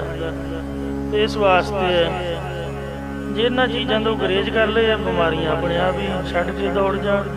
ਮਾਰੇ ਕਹਿੰਦੇ ਵੀ ਜਿੰਨੇ ਸਵਾਦ ਲੈਂਦਾ ਇਨਸਾਨ, ਉਨੇ ਹੀ ਦੁੱਖ ਦਾ ਕਾਰਨ ਨੇ। ਜੇ ਸਵਾਦ ਛੱਡ ਦਿੱਤੇ ਤੇ ਸੁੱਖ ਹੋ ਜਾਏਗਾ। ਇਹ ਜਿਹੜਾ ਪ੍ਰਤੱਖ ਘਰ ਹੈ, ਇਹਨੂੰ ਛੱਡ ਕੇ ਚਲੇ ਜਾਣਾ ਕਿਸੇ ਨੇ ਵੀ ਨਹੀਂ ਰਹਿਣਾ ਤਾਂ ਫਿਰ ਹੰਕਾਰ ਕਾਹਦਾ ਕਰਨਾ ਹੈ। ਪਾਤਸ਼ਾਹ ਫਰਮਾਉਂਦੇ ਨੇ ਘਰ ਛੱਡਣਾ, ਘਰ ਛੱਡਣੇ ਰਹਿ ਨਾ ਕੋਈ। ਸਰੀਰ ਵੀ ਇੱਕ ਘਰ ਹੈ, ਸੰਸਾਰ ਵੀ ਇੱਕ ਘਰ ਹੈ, ਪ੍ਰਤੱਖ ਵੀ ਇੱਕ ਘਰ ਹੈ। ਸਾਰਿਆਂ ਨੇ ਪ੍ਰਤੱਖ ਘਰ, ਸਰੀਰ ਰੂਪੀ ਘਰ ਤੇ ਸੰਸਾਰ ਘਰ ਨੂੰ ਇੱਕ ਨਾ ਇੱਕ ਦਿਨ ਛੱਡ ਕੇ ਜ਼ਰੂਰ ਚਲੇ ਜਾਣਾ ਹੈ। ਸ੍ਰੀ ਰਾਗ ਮਹੱਲਾ ਪਹਿਲਾ। ਘਰ ਦੂਜਾ ਮੁਕਾਮ ਕਰ ਘਰ ਬੈਸਣਾ, ਨਿਤ ਚਰਨ ਦੀ ਧੋਖ। ਦੁਨੀਆ ਨੂੰ ਆਪਣੇ ਰਹਿਣ ਲਈ ਪੱਕਾ ਟਿਕਾਣਾ ਸਮਝ ਕੇ ਘਰ ਵਿੱਚ ਬੈਠ ਜਾਣਾ ਵੀ ਮਨੁੱਖ ਨੂੰ ਮੌਤ ਵੱਲੋਂ ਬੇਫਿਕਰ ਨਹੀਂ ਕਰ ਸਕਦਾ, ਕਿਉਂਕਿ ਇੱਥੋਂ ਚਲੇ ਜਾਣ ਦੀ ਚਿੰਤਾ ਤਾਂ ਸਦਾ ਲੱਗੀ ਹੋਈ ਰਹਿੰਦੀ ਹੈ। ਮੁਕਾਮ ਤਾਂ ਪਰ ਜਾਣੀਐ ਜਾਂ ਰਹਿ ਨਿਸ਼ਚਲ ਲੋਕ। ਜਗਤ ਵਿੱਚ ਜੀਵ ਦਾ ਪੱਕਾ ਟਿਕਾਣਾ ਤਾਂ ਤਦੋਂ ਹੀ ਸਮਝਣਾ ਚਾਹੀਦਾ ਜੇ ਜਗਤ ਵੀ ਸਦਾ ਕਾਇਮ ਰਹਿਣ ਵਾਲਾ ਹੋਵੇ। ਪਰ ਇਹ ਤਾਂ ਸਭ ਕੁਝ ਹੀ ਨਾਸਵੰਤ ਹੈ। ਦੁਨੀਆ ਕੈਸ ਮੁਕਾਮੇ, ਇਹ ਜਗਤ ਜੀਵਾਂ ਵਾਸਤੇ ਸਦਾ ਰਹਿਣ ਵਾਲੀ ਥਾਂ ਨਹੀਂ ਹੈ। ਕਰ ਸਿਦਕ ਕਰਨੀ ਖਰਚ ਵਾਧੋ, ਲਾਗ ਰਹੋ ਨਾਮੇ। ਇਸ ਵਾਸਤੇ ਆਪਣੇ ਹਿਰਦੇ ਵਿੱਚ ਸ਼ਰਧਾ ਧਾਰ ਕੇ ਉੱਚੇ ਆਤਮਿਕ ਜੀਵਨ ਨੂੰ ਆਪਣੇ ਜੀਵਨ ਸਫਰ ਲਈ ਖਰਚ ਤਿਆਰ ਕਰਕੇ ਪੱਲੇ ਬੰਨ੍ਹ ਲਵੋ। ਸਦਾ ਪਰਮਾਤਮਾ ਦੇ ਨਾਮ ਦੇ ਵਿੱਚ ਜੁੜਿਆ ਰਹਿਣਾ ਕਰੋ ਰਹਾਓ। ਜੋਗੀ ਦਾਸਨ ਕਰ ਬਹਿ, ਮੁੱਲਾ ਬਹਿ ਮੁਕਾਮ। ਪੰਡਤ ਵਖਾਣੈ ਪੋਥੀਆਂ, ਸਿਧ ਬਹਿ ਦੇਵ ਸਤਾਨ। ਸੁਰ ਸਿਧ ਗਣ ਗੰਧਰਵ ਮੁੰਜਨ, ਸੇਖ ਵੀਰ ਸਲਾਰ। ਦਰ ਕੂਚ ਕੂਚਾ ਕਰ ਗਏ, ਅਵਰੇ ਭੇ ਚੱਲਣ ਹਾ। ਸੁਲਤਾਨ ਖਾਨ ਮਲੂਕ ਉਮਰੇ, ਗਏ ਕਰ ਕਰ ਕੂਚ। ਕੜੀ ਮੋਹਤ ਕੇ ਚੱਲਣਾ, ਦਿਲ ਸਮਝ ਤੂੰ ਭੇ ਪਹੁੰਚ। ਸਬਦਾਹ ਮਾਹੀ ਵਖਾਣੀਐ, ਬਿਰਲਾ ਤਾਂ ਬੁਝੈ ਕੋਏ। ਨਾਨਕ ਵਖਾਣੈ ਬੇਨਤੀ, ਜਲ ਥਲ ਮਹੀਲ ਸੋਇ। ਇਸ ਲਈ ਦੁਨੀਆ ਮੁਕਾਮੇ ਫਾਨੀ, ਤਹਿਕੀਕ ਦਿਲਦਾਨੀ। ਦੁਨੀਆ ਦਾ ਮੁਕਾਮ ਫਨਾ ਰੂਪ ਹੈ। ਇਸ ਗੱਲ ਨੂੰ ਸੱਚੀ ਕਰਕੇ ਆਪਣੇ ਹਿਰਦੇ 'ਚ ਗੁਰਮੁਖ ਜਾਣ ਲੈ, ਸਮਝ ਲੈ ਕਿ ਉੱਠ ਚੱਲਣਾ ਖਸਮੈ ਪਾਣਾ। ਉੱਠ ਕੇ ਖਸਮ ਦੇ ਹੁਕਮ ਮੁਤਾਬਕ ਜਾਣਾ ਪੈਣਾ ਹੈ। ਇਸ ਲਈ ਬਾਅਦ 'ਚ ਜੋ ਮਰਨ ਤੋਂ ਬਾਅਦ ਜੋ ਮੂੰਹ ਬੰਦ ਕਰਨਾ ਤੇ ਪਹਿਲਾਂ ਹੀ ਸਵਾਦਾਂ ਵੱਲੋਂ ਬੰਦ ਕਰ ਲਓ। ਤਜ ਸਾਧ ਸਹਿ ਸੁਖ ਹੋਈ, ਘਰ ਛੱਡਣੇ ਰਹਿ ਨਾ ਕੋਈ। ਮਨਮੁਖ ਜਾਣੇ ਆਪਣੇ ਧੀਆਂ ਪੂਤ ਸੰਜੋਗ, ਪਰ ਮਨਮੁਖ ਦੀ ਕੈਸੀ ਹਾਲਤ ਹੈ। ਆਪਦੇ ਧੀਆਂ ਪੁੱਤਰ ਸੰਜੋਗੀਆਂ ਨੂੰ ਆਪਣੇ ਜਾਣਦਾ। ਨਾਰੀ ਦੇਖ ਵਿਗਾਸੀ ਹੈ, ਇਸਤਰੀ ਨੂੰ ਵੇਖ ਕੇ ਖੁਸ਼ ਹੁੰਦਾ। ਨਾਲੇ ਹਰ ਕਿਸੋ ਸੋਗ, ਨਾਲੇ ਖੁਸ਼ ਵੀ ਹੁੰਦਾ, ਨਾਲੇ ਸਹਿਮ ਵੀ ਹੁੰਦਾ। ਇਉਂ ਗੁਰਮੁਖ ਸ਼ਬਦ ਰੰਗਾਵਲੇ, ਐਨ ਸਹਰਸ ਭੋਗ। ਚਿੱਤ ਚਲੇ ਵਿੱਚ ਜਾਮਨੋ, ਸਾਗਤ ਡੋਲ ਡੋਲਾਏ। ਬਾਹਰ ਢੂੰਡ ਬੁਝੀਐ, ਘਰ ਮੈਂ ਵਸਤ ਸੋ ਥਾਏ। ਸੋ ਪਾਤਸ਼ਾਹ ਫਰਮਾਨ ਕਰਦੇ ਨੇ, ਕਿਛ ਖਾਜੈ ਕਿਛ ਧਰ ਜਾਈਐ। ਫਿਰ ਬਾਬਾ ਮੂਲ ਚੰਦ ਤੇ ਚੰਦੂ ਰਾਣੀ ਦੋਵਾਂ ਨੇ ਕਿਹਾ, ਤੁਸੀਂ ਸਾਰਾ ਮੋਦੀ ਖਾਨਾ ਫਕੀਰਾਂ ਤੇ ਗਰੀਬਾਂ ਨੂੰ ਲੁਟਾ ਦਿੱਤਾ। ਆਪਣੇ ਸੁਪੁੱਤਰਾਂ ਵਾਸਤੇ ਤਾਂ ਕੁਝ ਮੋਦੀ ਖਾਨੇ ਵਿੱਚ ਰਹਿਣ ਦਿੰਦੇ, ਜਾਂ ਇਹਨਾਂ ਵਾਸਤੇ ਕੁਝ ਧਨ ਪਦਾਰਥ ਜਮ੍ਹਾਂ ਹੀ ਕਰ ਦਿੰਦੇ। ਤਾਂ ਮਹਾਰਾਜ ਕਹਿੰਦੇ, ਹੇ ਮਾਤਾ ਪਿਤਾ ਜੀ, ਕਿਛ ਖਾਜੈ, ਕੁਝ ਪਦਾਰਥਾਂ ਨੂੰ ਤਾਂ ਖਾਣਾ ਕਰੀਏ, ਕਿਛ ਧਰ ਜਾਈਏ। ਜੇ ਖਾਣ ਦੀ ਵਾਸ਼ਨਾ ਹੋਵੇ ਤੇ ਕੁਝ ਰੱਖ ਕੇ ਜਮ੍ਹਾਂ ਕਰਕੇ ਤਾਂ ਜਾਈਏ। ਜੇ ਬਾਹੜ ਦੁਨੀਆ ਆਈਐ। ਜੇਕਰ ਮੁੜ ਕੇ ਦੁਨੀਆ ਸ੍ਰਿਸ਼ਟੀ ਵਿੱਚ ਇਹਨਾਂ ਇਕੱਤਰ ਕੀਤੇ ਪਦਾਰਥਾਂ ਮਾਇਆ ਨੂੰ ਵਰਤਣ ਵਾਸਤੇ ਆਉਣਾ ਕਰੀਏ ਤੇ ਸਾਰੇ ਦੇਸ਼ਾਂ ਵਿੱਚ ਕਛਹਿਰੇ ਪਰਨੇ ਦੇ ਕੱਪੜੇ ਲੀੜੇ, ਪੋਥੀਆਂ ਸਾਹਿਬ ਛੱਡੀਆਂ ਹੋਈਆਂ ਨੇ ਵੀ ਮੁੜ ਕੇ ਆਵਾਂਗੇ ਤੇ ਵਰਤਾਂਗੇ, ਗਏ ਹੋਈ ਨਹੀਂ। ਐਸੇ ਘਰ ਹਮ ਬਹੁਤ ਵਸਾਏ ਤੇ ਜਬ ਹਮ ਰਾਮ ਗਰਭ ਹੋਏ ਆਏ। ਇੱਥੇ ਵੀ ਬੜੇ ਘਰ ਨੇ, ਕਦੇ ਕੁਝ ਪਿਆ ਕਦੇ ਕੁਝ ਪਿਆ। ਬੰਦਾ ਸੋਚਦਾ ਵੀ ਮੁੜ ਕੇ ਆ ਕੇ ਵਰਤਾਂਗੇ, ਪਰ ਜਿੱਧਰ ਨੂੰ ਮੂੰਹ ਹੋ ਗਿਆ ਉਧਰ ਨੂੰ ਤੁਰਿਆ ਜਾਂਦਾ। ਜਿੱਥੇ ਕੰਮ ਹੋਏ ਉੱਥੇ ਰਹਿਣਾ ਪੈਂਦਾ ਹੈ। ਜਿੱਥੇ ਰੱਬ ਦਾ ਹੁਕਮ ਹੈ, ਜਹਾਂ ਦਾਣੀ ਤਹਾਂ ਖਾਣੀ, ਨਾਨਕਾ ਸੱਚ ਹੈ। ਇਸ ਲਈ ਜੂਨਾਂ ਦੇ ਘਰ ਵੀ ਅਸੀਂ ਬਹੁਤ ਵਸਾ ਕੇ ਆਏ ਹਾਂ। ਪਤਾ ਨਹੀਂ ਕਿੰਨੀ ਕਿੰਨੀਆਂ ਜੂਨਾਂ ਭੋਗ ਕੇ ਸਰੀਰ ਰੂਪੀ ਘਰ ਛੱਡ ਕੇ ਆਏ ਹਾਂ। ਐਸੇ ਘਰ ਹਮ ਬਹੁਤ ਵਸਾਏ, ਜਬ ਹਮ ਰਾਮ ਗਰਭ ਹੋਏ ਆਏ। ਫਿਰ ਕਾਹਦਾ ਐਵੇਂ ਮੋਹ ਕਰਦਾ ਸ਼ਲੋਕ ਕਾਸ਼ਵਾਰ ਵਾਲੇ ਹੁੰਦੇ ਉਹ ਇੱਥੋਂ ਚਲੇ ਜਾਣ ਦੀ ਸੰਭਾਵਨਾ ਨਹੀਂ ਸੰਭਾਲੇ। ਮਹੱਲਾ ਦੂਜਾ, ਰਾਤ ਕਾਰਨ ਧਨ ਸੰਜੀਐ, ਭਲਕੇ ਚੱਲਣ ਹੋਏ। ਰਹਿਣਾ ਤੇ ਕਰਾ ਦੀ ਹੈ, ਇਹਦੇ ਵਾਸਤੇ ਧਨ ਇਕੱਤਰ ਕਰਦੇ ਕਰਦੇ ਬੰਦੇ ਥੱਕ ਜਾਂਦੇ। ਅੰਮ੍ਰਿਤ ਵੇਲੇ ਉੱਠ ਕੇ ਇੱਥੋਂ ਚੱਲਣਾ ਹੋਣਾ। ਨਾਨਕ ਨਾਮ ਨਾ ਚੱਲੇ ਫਿਰ ਪਛਤਾਵਾ ਹੋਏ, ਨਾਲ ਮੁੜ ਕੇ ਚੱਲਣਾ ਨਹੀਂ ਕੁਛ। ਤੇ ਵੱਧ ਤੋਂ ਵੱਧ ਵੀ 32 ਕਿਲੋ ਦੇ 2 ਅਟੈਚੀ ਬੰਦਾ ਭਾਰ ਬਣ ਕੇ ਜਹਾਜ਼ ਚਲਾ ਸਕਦਾ। ਛੋਟੀਆਂ ਫਲੈਟ ਜਿਹੜਾ 25 ਕਿਲੋ ਤੋਂ ਵੱਧ ਨਹੀਂ। ਤੇ ਇਸ ਲਈ ਜਿਸ ਫਲੈਟ 'ਤੇ ਅਸੀਂ ਜਾਣਾ ਪਰਲੋਕ ਵਿੱਚ, ਉੱਥੇ ਤੱਕ ਸੂਈ ਦੇ ਨੱਕੇ ਜਿੰਨੀ ਵੀ ਜਗ੍ਹਾ ਨਹੀਂ ਹੋਣੀ। ਸਰੀਰ ਵੀ ਇੱਥੇ ਧੜਮ ਕਰਕੇ ਡਿੱਗ ਪੈਣਾ, ਮਾਰ ਕੇ ਛੋਟਾ ਨਹੁੰ ਸੁੱਟ ਜਾਣਾ ਵੀ ਚੱਲ ਸਾਡੇ ਕੋਲ ਜਗ੍ਹਾ ਨਹੀਂ ਹੈ, ਜਗ੍ਹਾ ਹੀ ਬੜੀ ਥੋੜ੍ਹੀ ਹੈ। ਤਾਂ ਫਿਰ ਕਾਹਦੇ ਵਾਸਤੇ ਕੁਝ ਖਾ ਲਈਏ, ਕੁਝ ਰੱਖ ਕੇ ਜਾਈਏ, ਮੁੜ ਕੇ ਤਾਂ ਆਉਣਾ ਨਹੀਂ ਹੈ। ਸਜ ਕਾਇਆ ਪਟ ਹਟਾਏ। ਫਿਰ ਮਾਤਾ ਚੰਦੋ ਰਾਣੀ ਕਹਿਣ ਲੱਗੀ, ਤੁਸੀਂ ਫਕੀਰਾਂ ਵਾਲੀ ਖਪਣੀ ਗਲ 'ਚ ਕਿਉਂ ਪਾਈ ਹੋਈ ਹੈ? ਚੰਗੇ ਵਸਤਰ ਸਜਾ ਕੇ ਰੱਖਿਆ ਕਰੋ। ਪਾਤਸ਼ਾਹ ਕਹਿੰਦੇ ਨੇ, ਇਸ ਕਾਇਆ ਦੇਹ ਨੂੰ ਸਜਾ ਕੇ ਜੋ ਰੇਸ਼ਮ ਆਦਿਕ ਦੇ ਪਟ ਵਸਤਰ ਹੰਡਾਉਣੇ ਪਹਿਨਣੇ ਹਨ। ਫੁਰਮਾਇਸ਼ ਬਹੁਤ ਚਲਾਏ। ਅਤੇ ਜੋ ਹੁਕਮ ਬਹੁਤਾ ਚਲਾਉਣਾ ਹੈ, ਜਾਂ ਜਿਹੜੀਆਂ ਫਰਮਾਇਸ਼ਾਂ ਨਾਲ ਸੋਹਣੇ ਤੋਹਫੇ ਮੰਗਾਉਣੇ ਨੇ ਤੇ ਬਹੁਤ ਹੁਕਮ ਚਲਾਉਣਾ। ਜਿਵੇਂ ਦਿਨ ਦਿਹਾੜ ਤੇ ਇੱਕ ਦੂਜੇ ਨੂੰ ਤੋਹਫੇ ਦਿੰਦੇ ਹਨ, ਇੱਕ ਦੂਜੇ ਨਾਲ ਮੇਲ ਮਿਲਾਪ ਰੱਖਣ ਵਾਸਤੇ ਇਸ ਤਰ੍ਹਾਂ ਤੋਹਫੇ ਲੈਣੇ ਦੇਣੇ। ਤੇ ਦੇਹ ਨੂੰ ਸਜਾ ਕੇ ਕੋਟ ਪੈਂਟਾਂ ਸ਼ਰਟਾਂ ਦੇ ਨਾਲ ਤੇ ਬੜਾ ਫਬਾ ਕੇ ਰੱਖਣਾ। ਇਹ ਕਾਹਦੇ ਵਾਸਤੇ ਕਰਨਾ ਹੈ? ਕਰ ਸੇਜ ਸੁਖਾਲੀ ਸੋਵੈ। ਜਿਹੜੇ ਸੁੱਖਾਂ ਵਾਲੀ ਸੇਜਾ ਬਣਾ ਕੇ ਸੌਂਦੇ ਵਿਰਾਜਦੇ ਹਨ। ਹੱਥੀ ਬੌਦੀ ਕਾਹੇ ਰੋਵੈ। ਜਦ ਜਮਾਂ ਦੀ ਹੱਥ ਕੜੀ ਪੈਂਦੀ ਹੈ, ਤਦੋਂ ਕਾਹਦੇ ਵਾਸਤੇ ਰੋਂਦੇ ਨੇ? ਜਦ ਜਮਾਂ ਦੇ ਹੱਥ ਆ ਪਏ, ਤਦੋਂ ਜਮਾਂ ਨੇ ਪਕੜ ਕੇ ਲੈ ਹੀ ਜਾਣਾ ਹੈ। ਸਾਰੇ ਕੱਪੜੇ ਇੱਥੇ ਹੀ ਰਹਿ ਰੂ ਜਾਣੇ ਨੇ। ਇਸ ਲਈ ਕੋਈ ਲਾਭ ਨਹੀਂ, ਕੋਈ ਫਾਇਦਾ ਨਹੀਂ ਹੈ ਬਹੁਤੇ ਕੱਪੜਿਆਂ ਦਾ, ਬਹੁਤੇ ਮਹਿੰਗੇ ਸੂਟਾਂ ਦਾ। ਤੋ ਇਸ ਲਈ ਬਹੁਤੀਆਂ ਫਰਮਾਇਸ਼ਾਂ ਹੁਕਮ ਚਲਾਉਣ ਦਾ ਕੋਈ ਲਾਭ ਨਹੀਂ ਹੈ। ਬਹੁਤੀਆਂ ਸੁਖਾਲੀਆਂ ਚੀਜ਼ਾਂ ਦਾ ਕੋਈ ਲਾਭ ਨਹੀਂ ਹੈ, ਜਿਹਦੇ ਤੋਂ ਜਾਗ ਹੀ ਨਾ ਆਏ। ਜਦ ਜਮਾਂ ਦੀ ਹੱਥ ਕੜੀਆ ਪੈਂਦੀ ਹੈ, ਅਗਲੇ ਡੰਡੇ ਅੱਗੇ ਲਾ ਕੇ ਪਰਲੋਕ ਨੂੰ ਤੁਰ ਪੈਂਦੇ ਨੇ। ਕਰ ਘੁੰਮਣ ਵਾਣੀ ਭਾਈ। ਇਹ ਭਾਈ ਇਹ ਸਰੀਰ ਪਦਾਰਥਾਂ ਰੂਪੀ ਘੁੰਮਣ ਘੇਰੀ 'ਚ ਪਿਆ ਹੋਇਆ ਹੈ। ਐਸੇ ਪ੍ਰਕਾਰ ਘਰ ਘੁੰਮਣ ਵਾਣੀ ਭਾਈ। ਸੰਸਾਰ ਰੂਪੀ ਘਰ ਜਾਂ ਸਰੀਰ ਰੂਪੀ ਘਰ ਕਾਲ ਰੂਪੀ ਘੁੰਮਣ ਘੇਰੀ ਵਿੱਚ ਪਿਆ ਹੋਇਆ ਹੈ।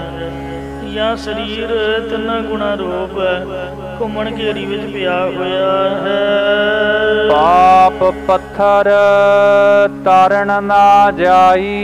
ਜੀਵ ਨੇ ਪਾਪਾ ਰੂਪੀ ਪੱਥਰ ਗਲ ਨਾਲ ਬੰਨੇ ਹੋਏ ਨੇ, ਇਸ ਕਰਕੇ ਜੀਵ ਤੋਂ ਸੰਸਾਰ ਰੂਪ ਸਮੁੰਦਰ ਵਿੱਚ ਤਰਿਆ ਨਹੀਂ ਜਾਂਦਾ ਹੈ। ਮਤਲਬ ਇੱਕ ਦਾ ਸਮੁੰਦਰ ਬੜਾ ਡੂੰਘਾ ਹੈ, ਦੂਜਾ ਗਲ 'ਚ ਪੱਥਰ ਬੰਨੇ ਹੋਏ ਨੇ। ਦੱਸੋ ਤਰਿਆ ਕਿਵੇਂ ਜਾਏਗਾ? ਭਾਉ ਬੇੜਾ ਜਿਉ ਚੜਾਊ। ਜੇਕਰ ਪਰਮੇਸ਼ਰ ਆਪਣੇ ਆਪ ਡਰ ਰੂਪ ਬੇੜੇ ਤੇ ਜੀਵ ਆਤਮਾ ਨੂੰ ਚੜਾਉਣਾ ਕਰੇ ਤਾਂ ਜੀਵ ਆਤਮਾ ਤਰਦਾ ਹੈ। ਕਹੋ ਨਾਨਕ ਦੇਵੈ ਕਾਹੂ। ਸਤਿਗੁਰੂ ਸਾਹਿਬ ਜੀ ਕਥਨ ਕਰਦੇ ਨੇ, ਪਰੰਤੂ ਭਉ ਰੂਪ ਬੇੜਾ ਪਰਮੇਸ਼ਰ ਕਿਸੇ ਵਿਰਲੇ ਨੂੰ ਹੀ ਗੁਰਾਂ ਦੁਆਰਾ ਬਖਸ਼ ਦਿੰਦਾ ਹੈ। ਇਹ ਪਾਵਨ ਸ਼ਬਦ ਦੁਆਰਾ ਗੁਰਾਂ ਨੇ ਆਪਣੀ ਸੱਸ ਚੰਦੋ ਰਾਣੀ ਤੇ ਸਹੁਰੇ ਮੂਲ ਚੰਦ ਨੂੰ ਉਪਦੇਸ਼ ਦਿੱਤਾ ਸੀਗਾ। ਸ੍ਰੀ ਗੁਰੂ ਨਾਨਕ ਪ੍ਰਕਾਸ਼ ਗ੍ਰੰਥ ਵਿੱਚ ਸਾਖੀ ਵੀ ਆਉਂਦੀ ਹੈ, ਸਾਖੀ ਨਾਲ ਹੀ ਸ਼ਬਦ ਵੀ ਲਿਖਿਆ ਆਉਂਦਾ ਹੈ।